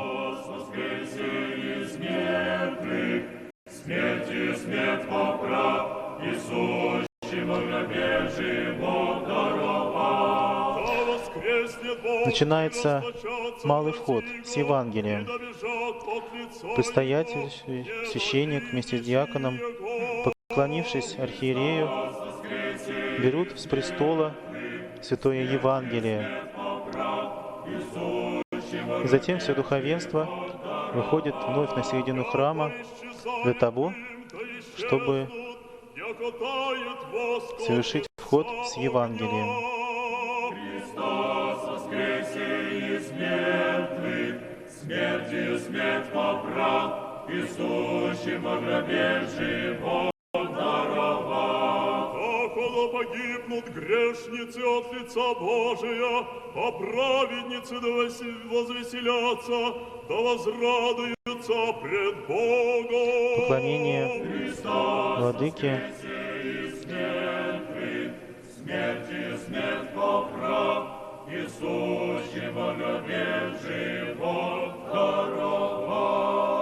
И диакон возглашает.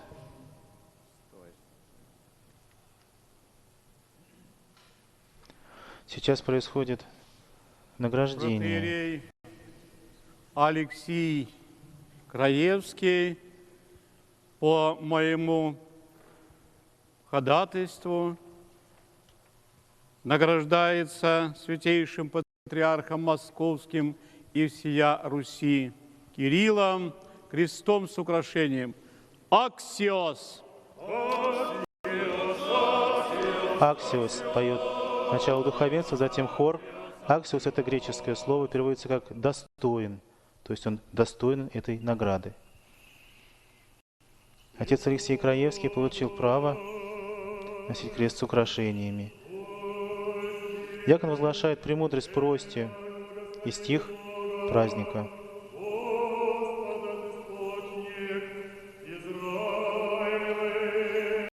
«Премудрость простим» — это возглас «Стоим прямо». Придите, поклонимся и преподем.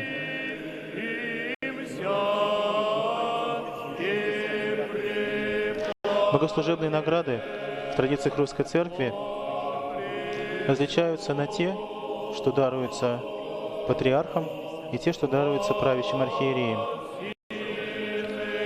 Самые низшие, самые простые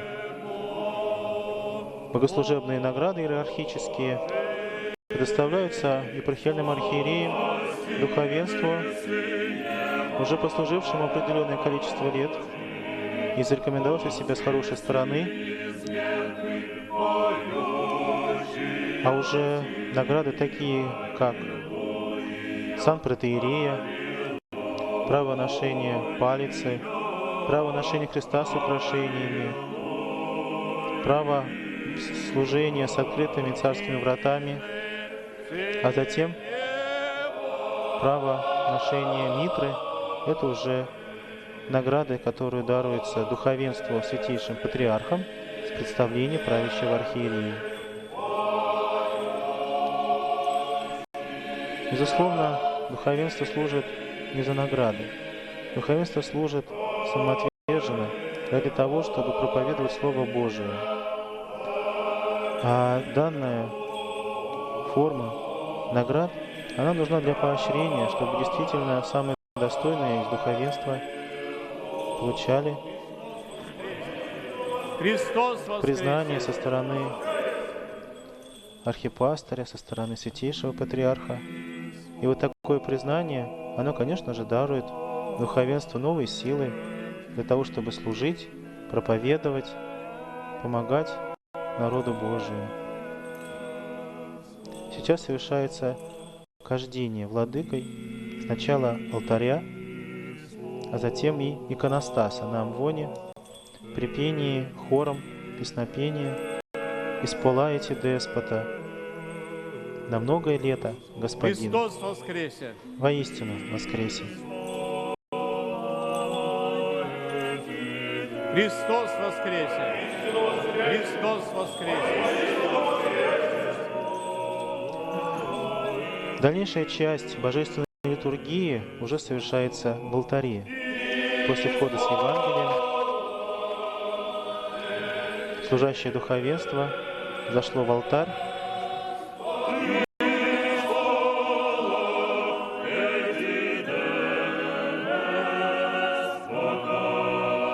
Сейчас, после пения тропаря и кандака Пасхи, будет чтение положенных зачал Священного Писания. Сначала из деяний апостольских, затем и Евангелия.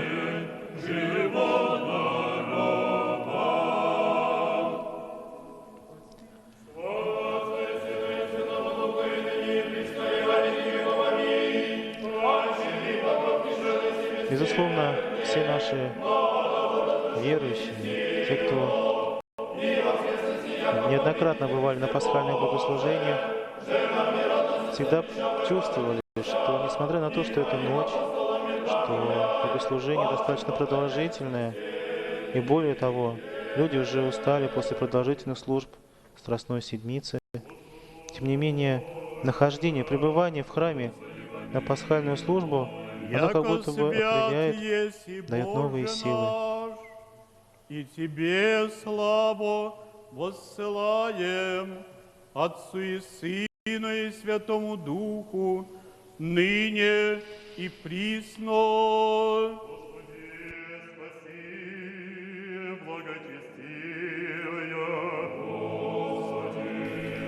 Протодиакон возглашает: Господи, спаси благочестивое и услыши нас.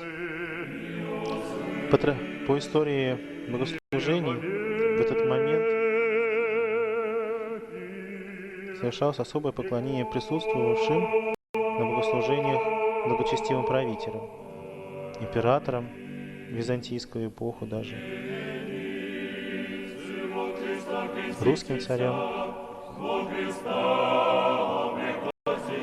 На пасхальном богослужении и во всю пасхальную седмицу вместо пения Тресвятого на литургии поется «Не лица во Христа крестистися, во Христа облекостися, Аллилуйя».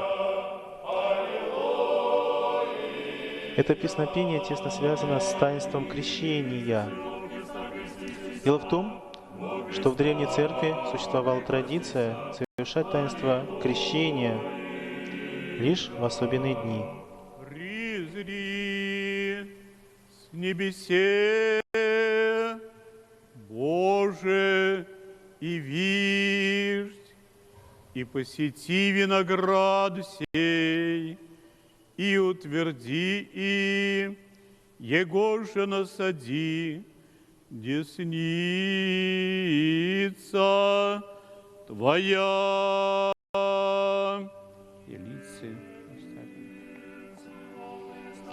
Те, кто готовился стать христианином в Древней Церкви, изучали Священное Писание, они находились очень долго в разряде оглашенных. То есть те, кто готовится к таинству крещения, кто готовится стать христианином. И вот когда уже принималось решение, что этот человек достоин стать христианином, то его крестили в один из дней.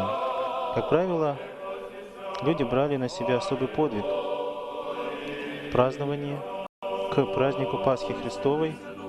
Они усердно постились в дни Великого Поста, и затем совершалось таинство крещения в Великую Субботу или даже в сам праздник Пасхи.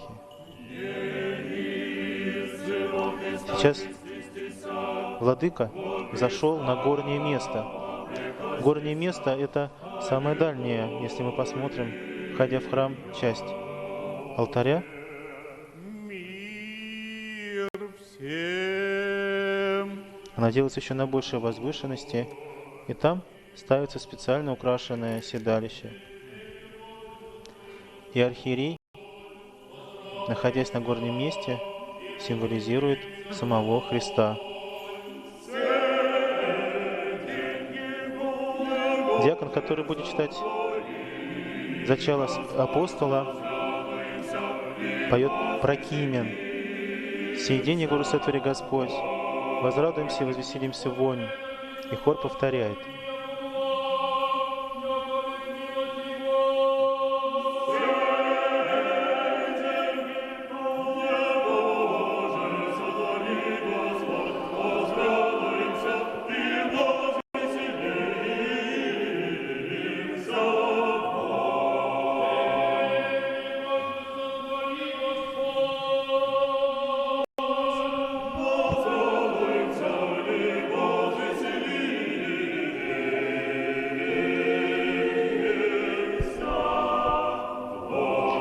На каждый день церковного года положено специальное чтение из книги Апостола и Евангелия. День Святой Пасхи читается первое зачало книги Деяний.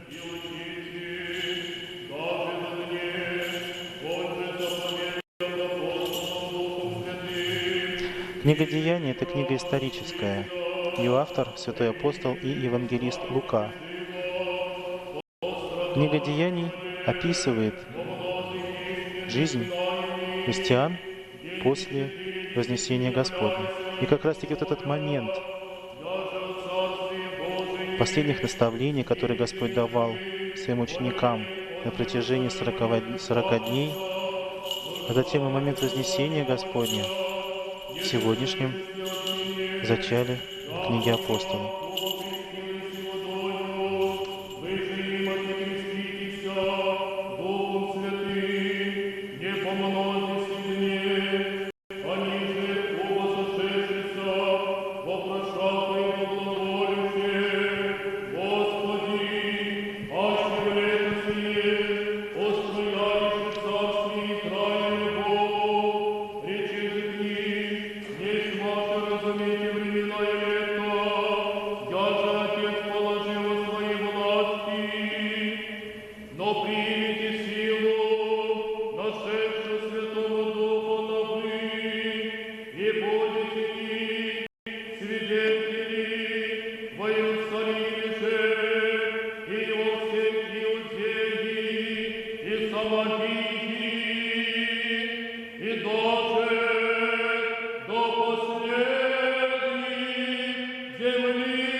Чтение святого апостола, первого зачала книги Деяний, как и все богослужение, совершается на церковнославянском языке.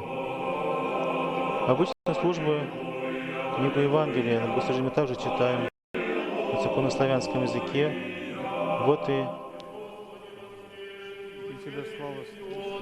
протодиакон, взяв благословение у правящего архиерея, служащего, исходит с Евангелием на середину храма, на кафедру, где установлен специальный постамент, аналой.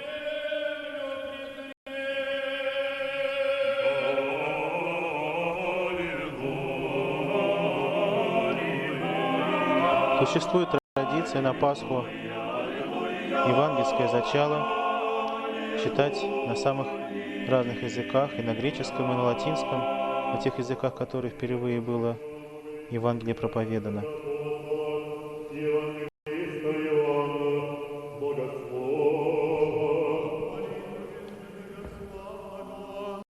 И всехвального апостола и евангелиста Иоанна Богослова, да даст тебе глагол, благовествующему силы многою во исполнение Евангелия, возлюбленного Сына Своего, Господа нашего, Иисуса Христа.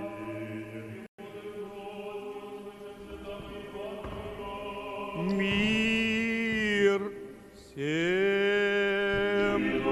На пасхальном богослужении читается первое зачало Евангелия от Иоанна.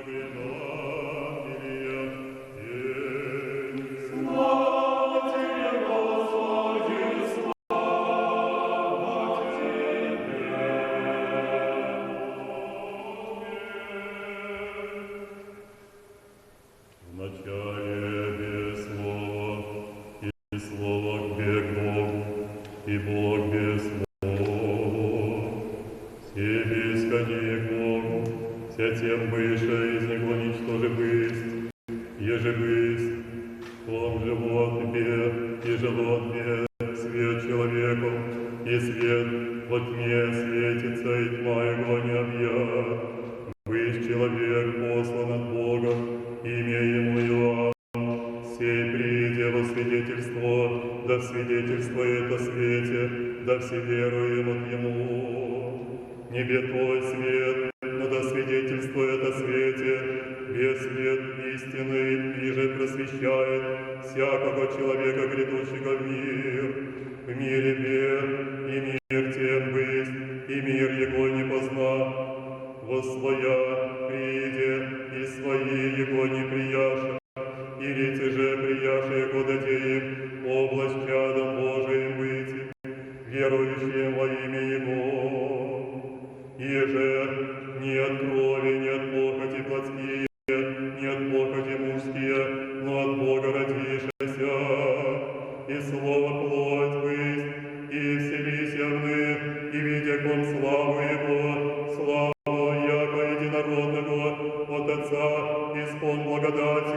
истины. Иоанн свидетельствует о нем, и воззва глаголя, тебе его жрет, и же по мне гряды, предо мною быть, яко перьями небе, и от исполнения его мы все прияком, и благодать возблагодать, яко закон Моисеем дан быть, благодать же истина, Иисус Христос, быть. По традиции Священное Писание Евангелия читается и протодиаконом на середине храма, на амвоне. Вокруг Евангелия покрывается лепидами, символизирующим благодать Святого Духа.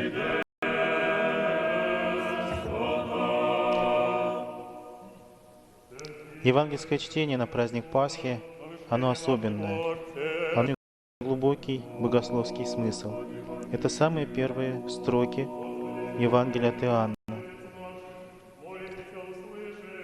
Апостол Иоанн Богослов, по преданию, был ближайшим, и даже у святых отцов присутствует наименование любимым учеником Спасителя. Его творения, его писания, они особенные, в том смысле, что они несут огромный, глубокий богословский смысл. И он поэтому и назван Иоанн Богослов. Его перу принадлежит Евангелие, соборное послание и книга Откровения Иоанна Богослова, или Апокалипсис. И удивительно то, что святой евангелист Иоанн Богослов использует самые простые слова, не использует какие-то глубокие термины, но в этих простых словах он открывает великие глубины бытия Божия. Евангелие. Вначале было Слово. Слово было у Бога, и Слово было Бог. Слово в этом тексте именуется вторая ипостась Святой Троицы, Сын Божий. Дальше. Оно было в начале у Бога, и все через Него начало быть, и без Него ничто не начало быть, что начало быть. В Нем была жизнь, и жизнь была свет человеков. И свет во тьме светит, и тьма его не объяла. В этом тексте святой евангелист Иоанн Богослов раскрывает глубину Святой Живоначальной Троицы, жизни Бога Отца и Слова, то есть Сына Божия, что Он есть жизнь, и жизнь была свет человека. Был свет истины, который просвещает всякого человека, приходящего в мир. Он был в мире, и мир через Него начал быть, и мир Его не познал. Он пришел к Своим, и Свои Его не приняли. А тем, которые приняли Его, верующим во имя Его, дал власть быть чадами Божиими.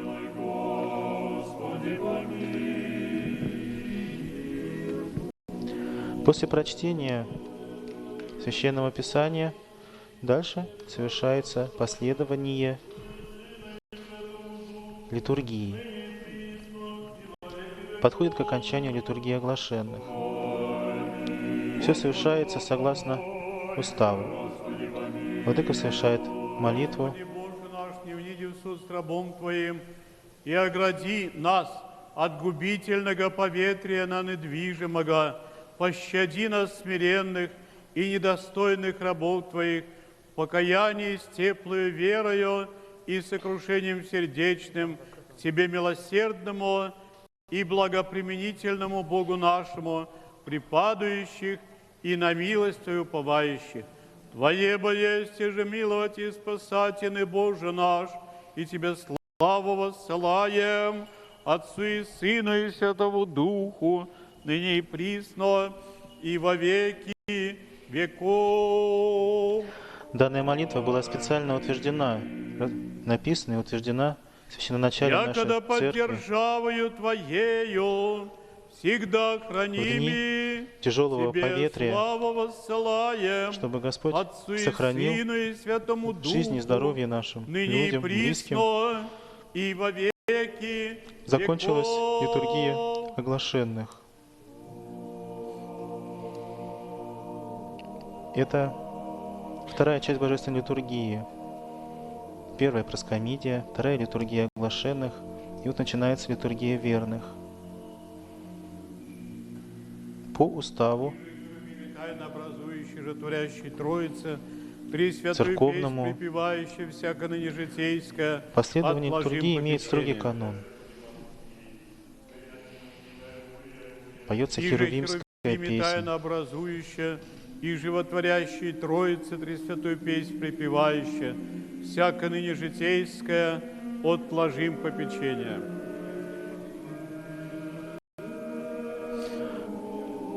И же херувими тайно образующая, и животворящий Троица, Пресвятую песнь припевающая, всяко ныне житейская, отложим попечение. Протоиерейство, священное игуменство, Владыка трижды иерейство, произносит молитву, и же херувимы протодиаконство ваше. тайно Да поменет Господь Бог во и царстве диаконы всегда, завершают ныне и чтение присно этой и во веки молитвы. веков. Аминь. Далее Владыка шествует к жертвеннику, на котором была совершена проскомидия. Принесенные хлебы, то есть просфоры, и вино были специально по чину приготовлены к совершению Святой Евхаристии.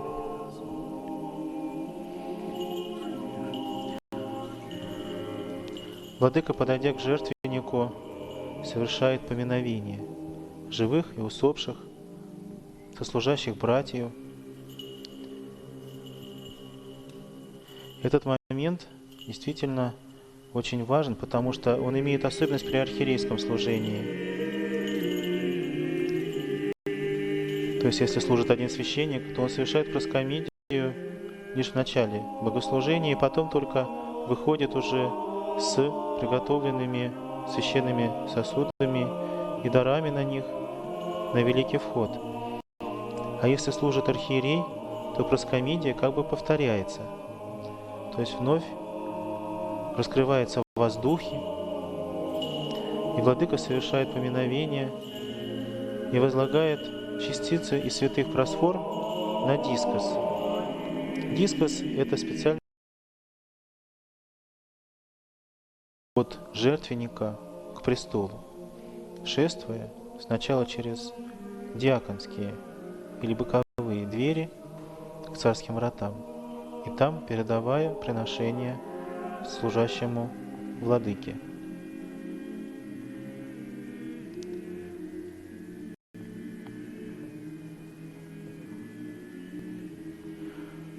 Владыка, совершив кождение принесенных даров, совершает поминовение святейшего патриарха, священных митрополитов, архиепископов, епископов, духовного чина.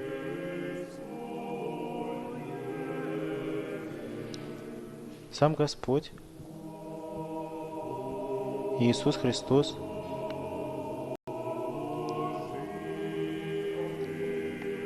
невидимо пребывает с нами во время совершения этого величайшего таинства, таинства Святой Евхаристии. Безусловно, каждому из нас необходимо как можно чаще приобщаться к этому таинству, таинству причастия. К сожалению, наступили такие времена, когда есть определенные ограничения. Храмы, хоть в них и совершается богослужение, но закрыты для верующих.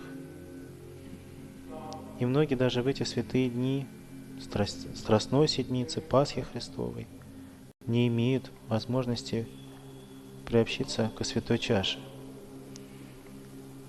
Остается лишь пригласить священника домой, но только, безусловно, соблюдая все необходимые меры, чтобы беречь и себя, и близких, и духовенство наше, чтобы никто не заболел.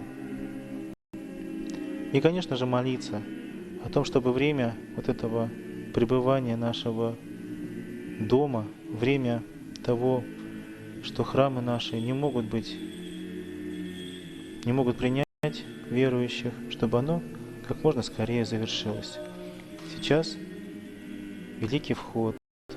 Протодиакон несет дискос с приложенным агнцем на нем, а старший священник чашу с вином. Великого Господина и Отца нашего Кирилла, святейшего Патриарха Московского и всея Руси, Свято-Троицкия, Сергиевой Лавры, священно-архимандрита, да поменет Господь Бог во Царствии Своем всегда, ныне и присно, и во веки веков.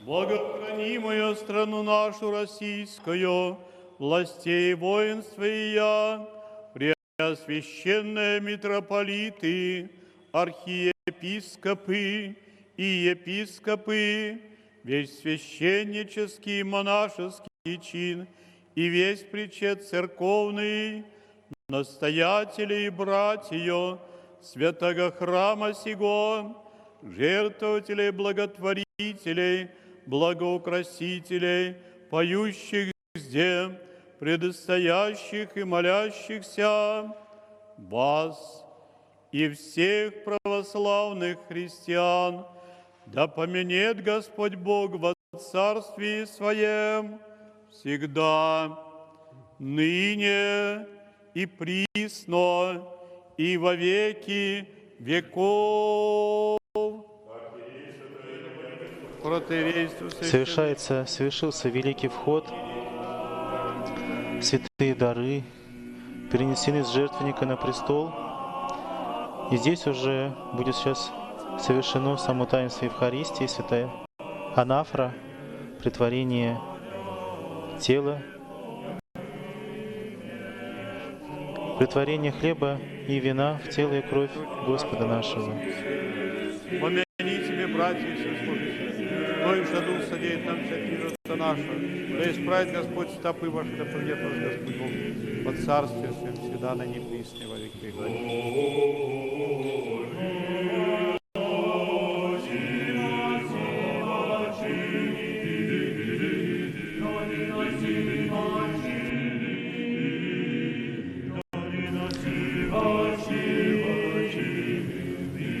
Во время богослужения, кроме тех возгласов диакона, священника, архиерея, которые мы слышим в храме, существуют еще и молитвы, которые читаются в тайне.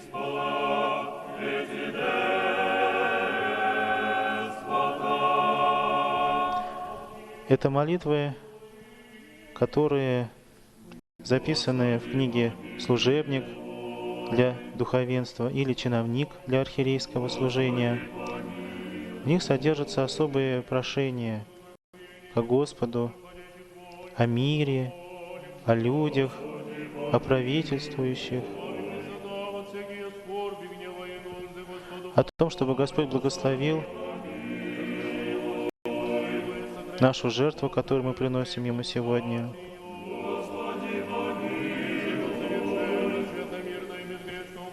Совершается просительная ектения.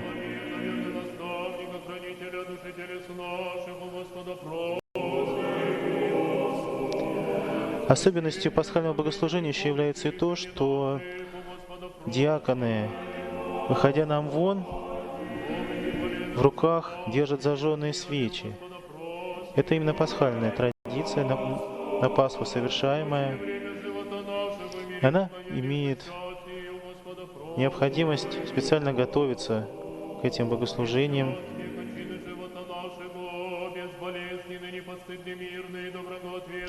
И кроме того, особенностью пасхального богослужения является то, что диаконы выходят на чтение Ектеньи не боковыми, не диаконскими вратами, а царскими, центральными.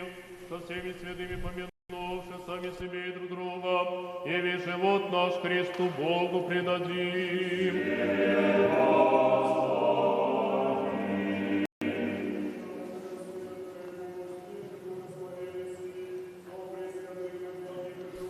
После окончания чтения просветительной Ектеньи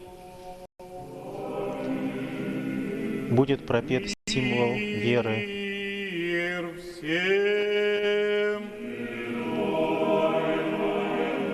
Возлюбим друг друга, да единого и исповедуем. Символ веры – это суть нашего исповедания, то, во что мы верим. Текст символа веры существовал с самых древних, еще апостольских времен. Он несколько разнился в разных традициях, в разных церквах. И на двух соборах, на Никейском и Царьградском, на Первом и Втором Вселенских, был утвержден общий, единый текст символа веры для всей православной церкви.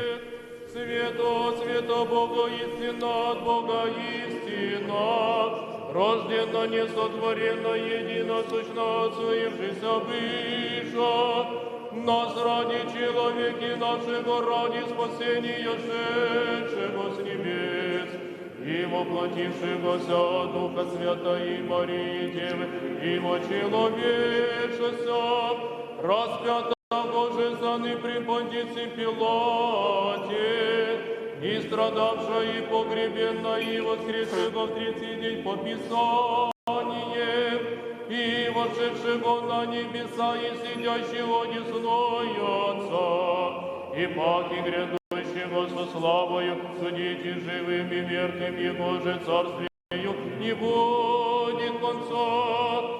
И в Духа Святого Господа, животворящего, и живот Отца исходящего, и же с Отцем и Сыном споклоняемо и славимо глаголовшего пророки, во единую святую соборную и апостольскую церковь, исповедую едино крещение, оставление грехов, чаю воскресения мертвых и жизни будущего века. Аминь.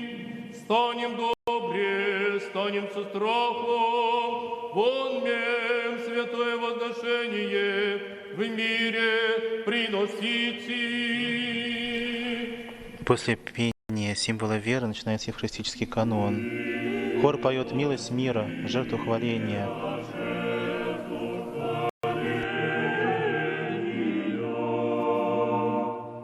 Благодать Господа нашего и Иисуса Христа и любви Бога и Отца и причастие Святаго Духа буди со всеми вами.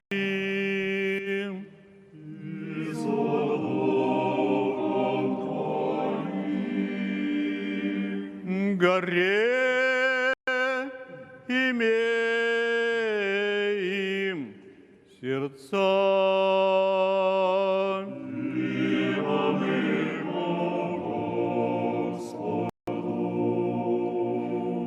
Благодарим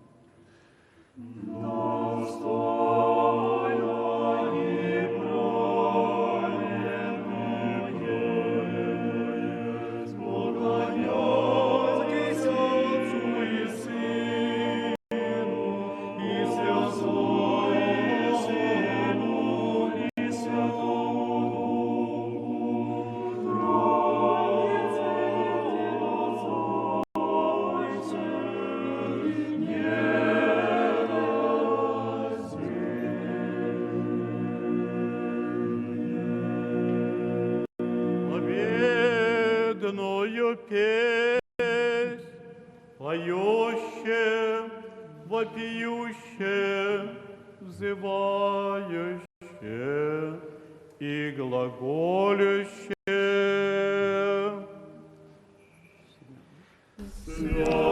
Происходящее сейчас именуется Евхаристический канон. Это самая важная, самая ответственная часть Божественной литургии. Предстоятель говорит слова Христа, показывая на хлеб и на вино, которые по Его благословению, по благодати Духа Святого становятся телом и кровью Господа нашего Иисуса Христа.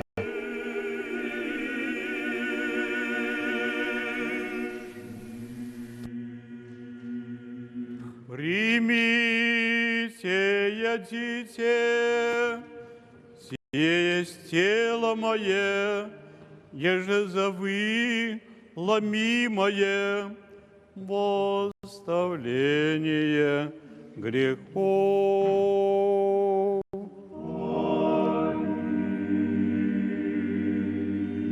Пить от нея все, сия есть кровь моя Нового Завета, яже за вы и за многие изливаемая восставление грехов.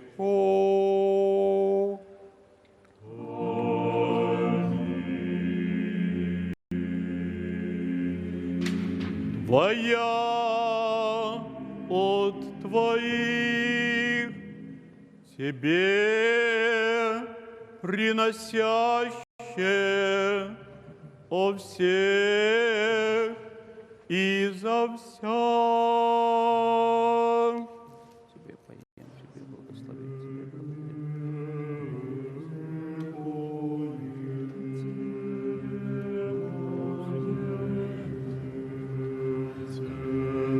И на прилежащие дары сия, Боже милости и Боже чисти нас грешных, весь числа совершенных. Господи, же Пресвятаго Твоего Духа, третий час апостолом Твоим неспославый, того благиня отыми от нас, но обнови нас, молящихся. Господи, же Пресвятаго Твоего Духа, третий час апостолом Твоим неспославый, того благиня отыми от нас, но обнови нас, молящихся. Господи, иже Пресвятаго Твоего Духа, в третий час апостолом Твоим неспославый, того благиня отыми от нас, но обнови нас, молящихся. И сотворил бы хлеб сей, честное тело Христа Твоего, а иже в чаше сей честную кровь Христа Твоего, приложив Духом Твоим святым. Аминь, аминь, аминь. Поклоняемся Пречистому.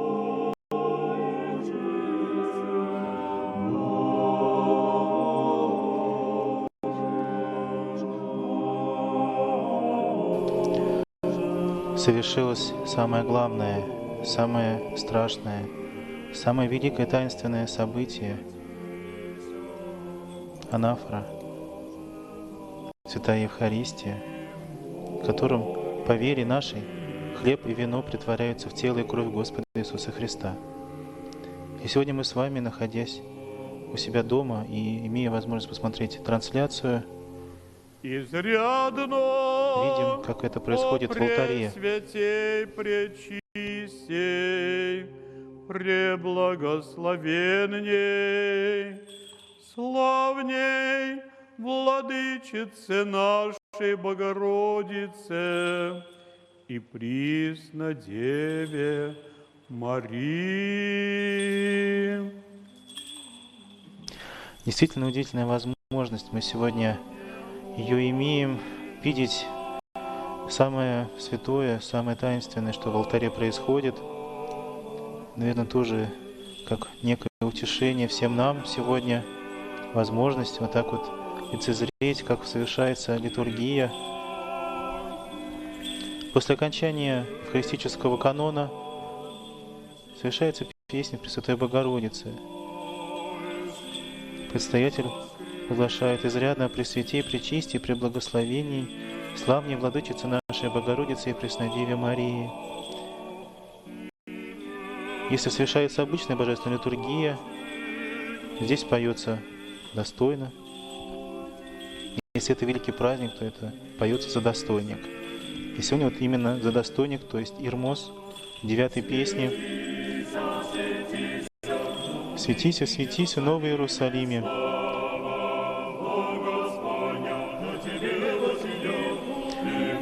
«Ликуй ныне и веселися, Сионе, и ты чистая, красуйся, Богородице». Песня посвящена Божьей Матери.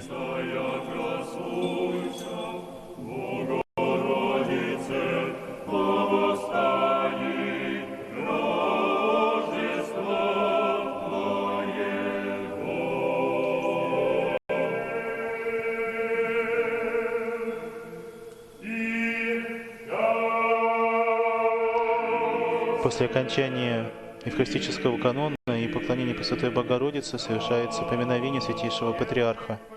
Господи, великого Господина и Отца нашего Кирилла, Святейшего Патриарха Московского и всея Руси, Свято-Троицкие, Сергиевой Лавры, священно-архимандрита, Его же даруй святым Твоим церквам в мире цело, честно, здраво долгоденствующа, правоправяща Слово Твоей истины. Святейший Патриарх Кирилл принял очень мудрое и важное решение.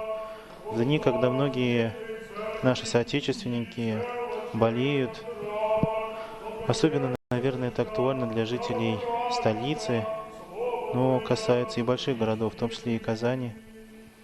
Он принял решение совершать богослужение в храмах только духовенству, а прихожанам нашим оставаться по домам. Действительно, сегодня, в этот праздничный пасхальный день, мы отчасти печалимся, то, что не можем быть в храме, не можем лицезреть это богослужение воочию, но тем не менее нужно понимать, Бога и Спаса нашего Иисуса Христа со всеми вами. Нужно понимать, что вызов, который стоит сегодня перед нашим обществом, он очень серьезный. И нам нужно действительно иметь большую ответственность, стараться по возможности оставаться дома. А в храмах обязательно совершаются богослужения, совершаются поминовения. Сейчас есть множество возможностей. Практически у каждого храма есть свои странички в социальных сетях. И есть удивительная возможность сегодня по-другому почувствовать себя прихожанами. От нашего усердия многое зависит. Когда мы свободны, можем приходить или не приходить в храм на богослужение. Может быть, мы устали, может быть, мы больны. Это одно. А сейчас, когда возможности ходить в храмы нет, когда храмы закрыты изнутри, нам необходимо переосмыслить свое понимание прихожанина, понять свою ответственность за свой храм, за духовенство, что мы должны, может быть, где-то быть активнее, где-то больше участвовать в приходской жизни. Это действительно очень важно, потому что христианская община, она должна быть очень сбалансирована, полноценна. В ней должно быть активное участие духовенства. Да, духовенство — это пастыри церкви. Но очень важно, чтобы и все наши прихожане чувствовали себя единой семьей, единым целым. После окончания просительной ектении поется молитва Господня. Не осужденно смейте призывать и Тебе, небесного Бога Отца, и глаголати: Отче наш, иже еси на небесе, да светится имя Твое, да придет царствие Твое, да будет воля Твоя, яко на небеси и на земли. Хлеб наш насущный дашь нам есть, и остави нам долги наши, яко же и мы оставляем должников наших, и не веди нас в искушение, но избави нас от лукавого. Молитва Господня была дана ученикам самим Господом Иисусом Христом, когда они попросили Его: «Господи, научи нас молиться». Он сказал им: «Молитесь». мир всем. Отец наш, же на небесех, да светится имя Твое, да придет царствие Твое, да будет воля Твоя на небеси и на земле. Хлеб наш насущный дашь нам днесь, и оставь нам долги наши, яко же мы оставляем должником нашим. Не веди нас в свои искушения, но избавь нас от лукавого».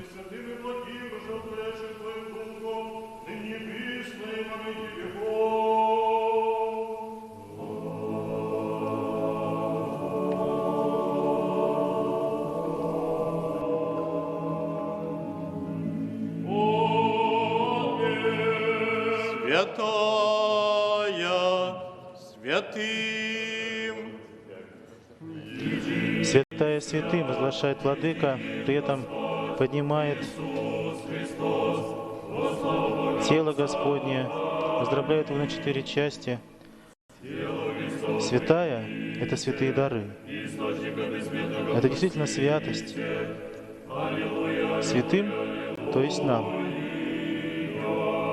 Эти святые дары, тело и кровь Господа Иисуса Христа, предназначены нам, причастникам. И мы, конечно же, не святые. Все мы грешники, один Господь, без греха. Но вот именно возглас «Святая святым», он как бы дает понимание того, что Господь совершенно по-другому относится к нам. Он готов нас считать святыми, простить наши согрешения, благословить. И приобщаясь к святой чаше, принимая в себя тело и кровь Господа Иисуса Христа, мы тем самым принимаем в себя величайшую святыню, и сами этой святыней становимся сопричастниками. Поэтому причащаться необходимо. Конечно же, у святого апостола Павла есть слова о том, что тот, кто недостойно причащается, в суд себе причащается. То есть это будет суд для него. Что такое недостойное причастие? Недостойное причастие — это, прежде всего, причастие, когда человек подходит к святой чаше, не простив кого-либо, не имея любви, имея злобу в своем сердце. Очень важно поэтому перед таинством святого причастия подойти на исповедь, попросить у Господа прощения. Таинство исповеди или таинство покаяния — это также очень важное таинство, в котором мы признаемся в содеянном, в своих проступках и просим Бога простить нас. И Господь прощает, потому что Господь милосердный, человеколюбив, потому что Господь каждому из нас желает спасения, желает мира, желает Царства Небесного. И сегодняшнее событие, которое мы празднуем, Пасха Христова, это тоже свидетельство любви Божией к человеку.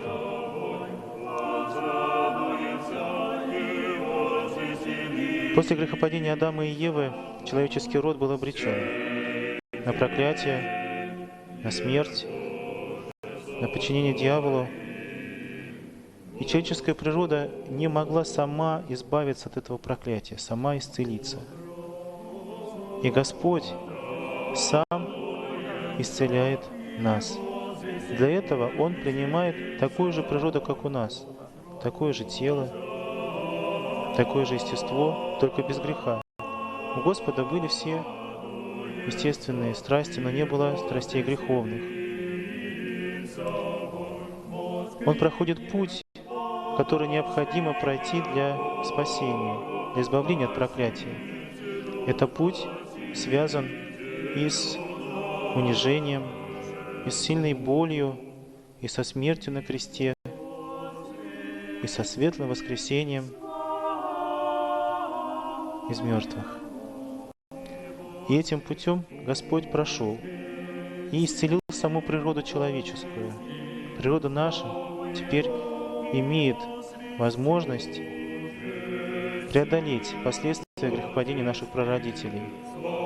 Для этого необходимо следовать за Христом, идти на свою Голгофу каждому из нас, нести крест. Это не значит, что наше следование за Христом должно быть в тягость для нас. Следование за Христом должно быть смыслом нашей жизни. Оно заключается в том, чтобы всегда исполнять Его святую волю. Быть хорошим человеком, хорошим специалистом, хорошим семьянином и всегда являть свою верность нашему Спасителю. Нести все, что в жизни нам дается, без ропота, с верой, с упованием на Него. Это и есть крест для каждого из нас. У каждого он свой. И каждого из нас, если мы следуем за Ним, ждет свое воскресенье, своя Пасха, к которой нас Господь приведет.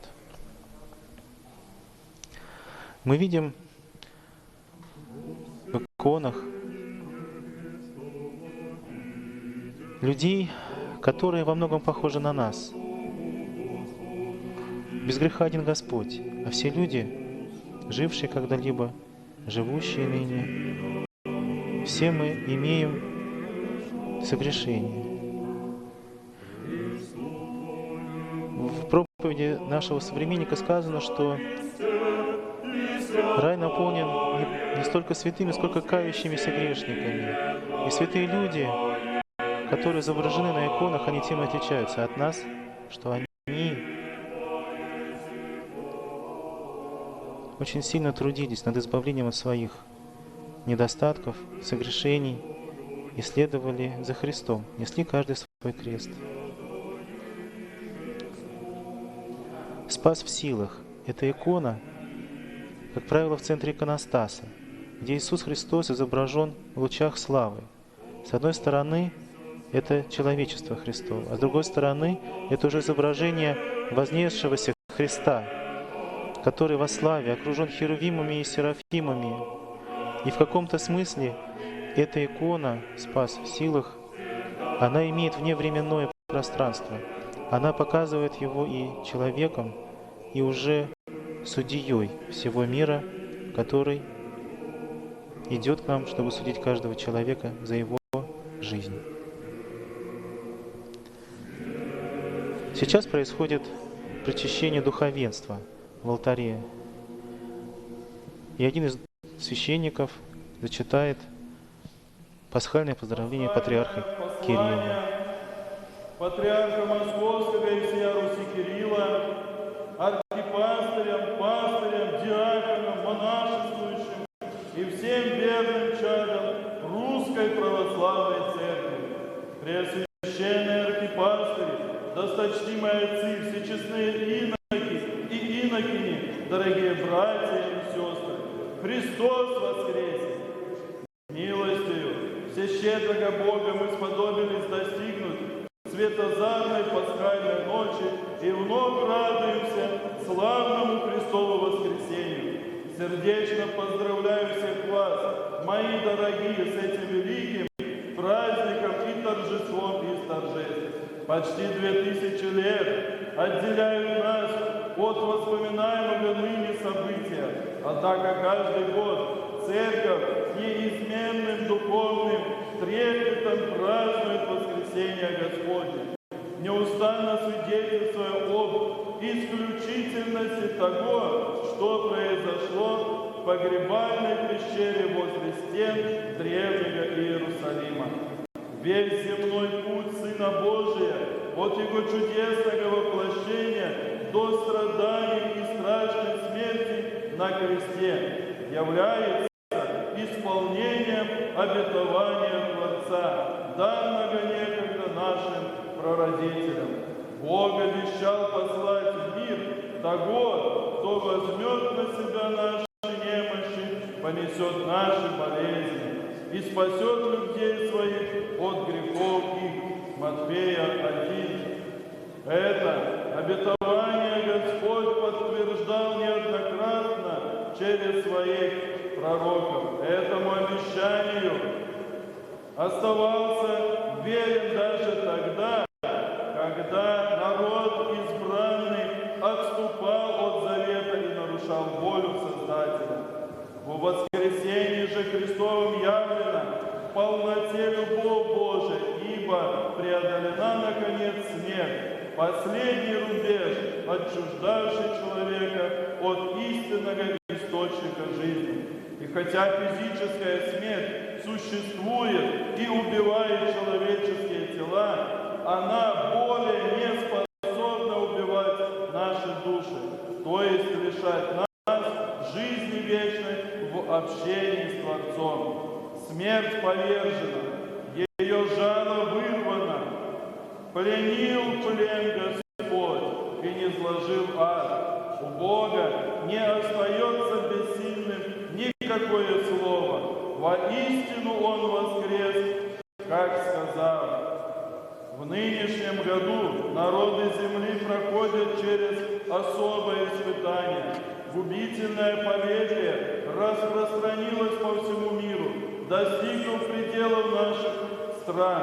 Власти применяют ограничительные меры для того, чтобы предотвратить взрывной рост эпидемии. В некоторых странах пастырской ответственности Московского патриархата остановлено проведение общественных богослужений, в том числе и божественной литургии. Однако нам, православным христианам, не должно унывать или отчаиваться в этих сложных обстоятельствах, а тем более поддаваться панике.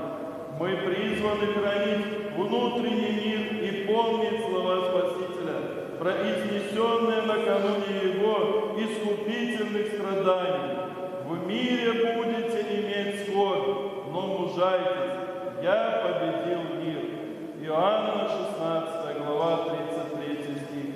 Пасха стала для человечества переходом от рабства к греху к свободе Царства Небесного, в свободу славы детей Божьих. Только благодаря воскресению Спасителя мы обретаем подлинную свободу, о которой свидетельствует всехвальный Павел, призывающий нас: стойте в свободе, которую даровал нам Христос. Галатам 5 глава, 1 стих. Сколько раз мы читали или слышали эти слова, а теперь задумаемся, не живем ли мы сегодня так, будто не было вовсе воскресения Христова? Не размениваем ли вдруг открывшееся нам богатство вечности на бесконечные заботы, вновь пленяясь суетой мира сего, поддаваясь приходящим страхам и забывая о нетленных духовных сокровищах и истинном призвании христианина служить Господу в святости и правде перед Ним.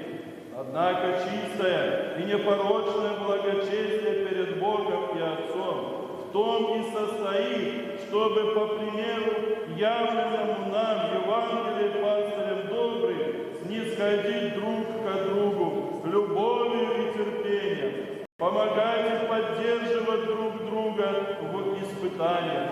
Никакие внешние ограничения не должны расторгнуть наше единство и отнять у нас ту настоящую духовную свободу, которую мы все обрели через познание Господа и Спасителя нашего Иисуса Христа, победившего смерть и даровавшего нам возможность называться и быть детьми Божьими. Одно сердце и одна душа у всех верных чад церкви, ибо порознь мы члены, а вместе тело Христово. Те, кто не имеет возможности сегодня в силу объективных причин прийти в храм и помолиться, пусть знают, что они помнят и молятся. Вера дает нам силу жить и с помощью Божией преодолевать различные недуги и испытания, в том числе и то, что пришло в нашу жизнь через распространение опасного вируса. Горячо призываю всех вас, дорогие мои, усугубить общие молитвы о том, чтобы Господь даровал нам, несмотря на все трудности, оставаться соучастниками благодатной литургической жизни Церкви, чтобы священное таинство Евхаристии совершать в жизни Церкви, чтобы священное таинство Евхаристии совершалось и верные могли с дерзновением приступать к истинному источнику жизни, святым Христовым тайнам, чтобы больные получили исцеление, а здоровые ограждены были от опасной инфекции. Верим, что воскресший Спаситель не оставит нас и не спошлет нам твердость и мужество для непоколебимого стояния в вере и спасительного прохождения земного пути к жизни вечной. Сердечно поздравляю всех вас, мои возлюбленные братья и сестры, со светлым праздником Святой Пасхи и призываю непрестанно являть образ настоящих учеников Спасителя, подавая добрый пример окружающим людям и возвещая совершенство, призвавшего вас от тьмы чудный свой свет, дабы мы во все дни жизни нашей делами свидетельствовали о неприходящей силе и верности пасхальных слов. Воистину воскресе Христов. Кирилл, патриарх Московский и всея Руси. Пасха Христова, 2020 год, Москва. Традиционно готовится послание и Святейшего Патриарха на Рождество и на Пасху Христову. Также готовятся и поздравительные послания к этим праздникам правящего архиерея.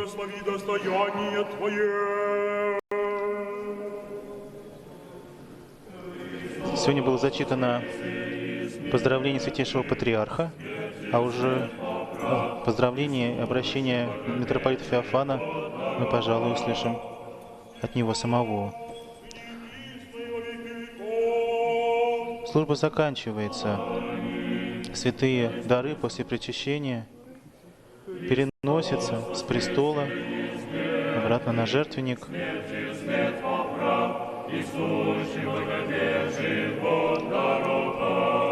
Заключительная ектенья.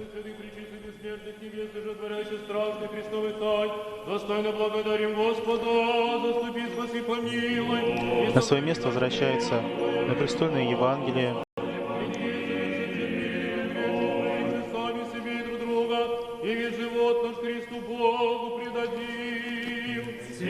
Священник будет читать замбонную молитву. Яко Ты, вся священие наше, Тебе славу воссылаем, Отцу и Сыну и Святому Духу, ныне и присно, и во веки веков. Всегда ныне и присно, и во веки веков.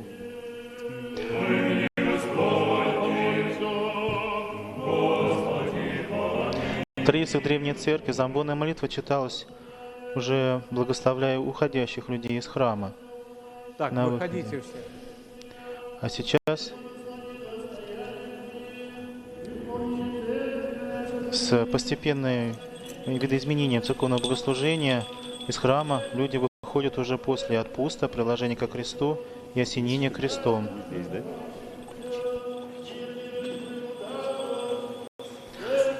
Духовенство исходит из алтаря на середину храма, и предстоящий архипастырь, совершающий литургию, будет совершать отпуст, то есть последние слова отпустительные и поздравительную проповедь.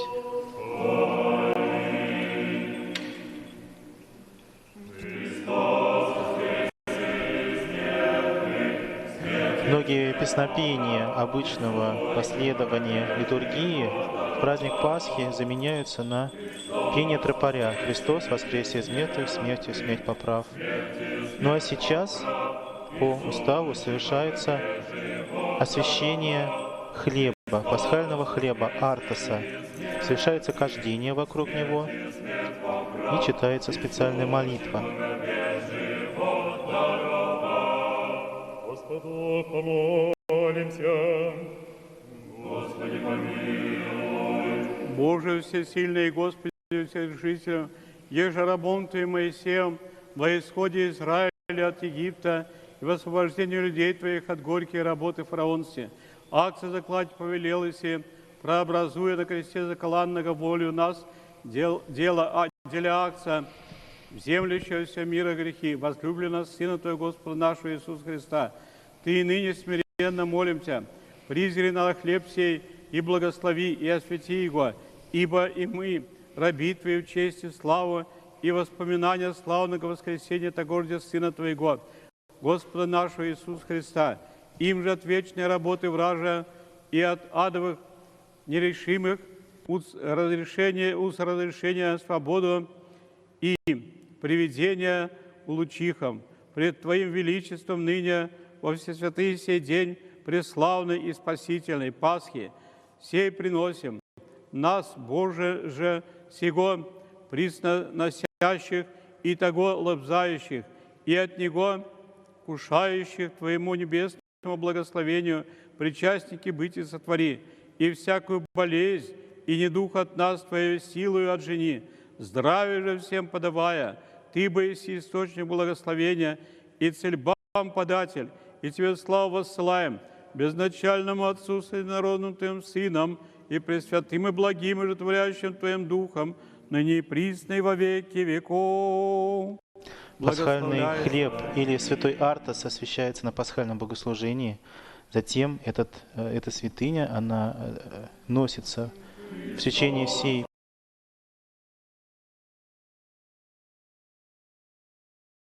и хранится дом как величайшая святыня и потребляется во время болезни или когда нет возможности попасть в храм. Также Владыка осветил куличи и Пасху,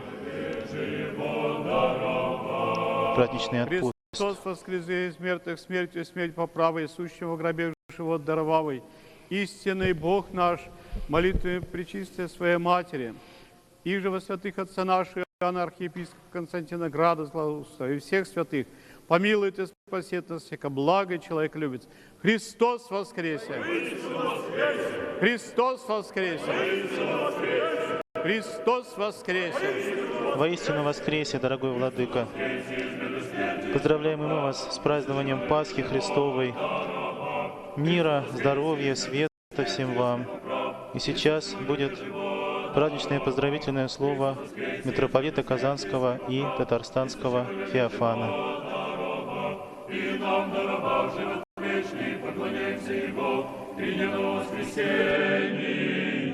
Всечестные отцы, моя возлюбленная паства, вот и свершилось. Мы встретили Христово воскресение.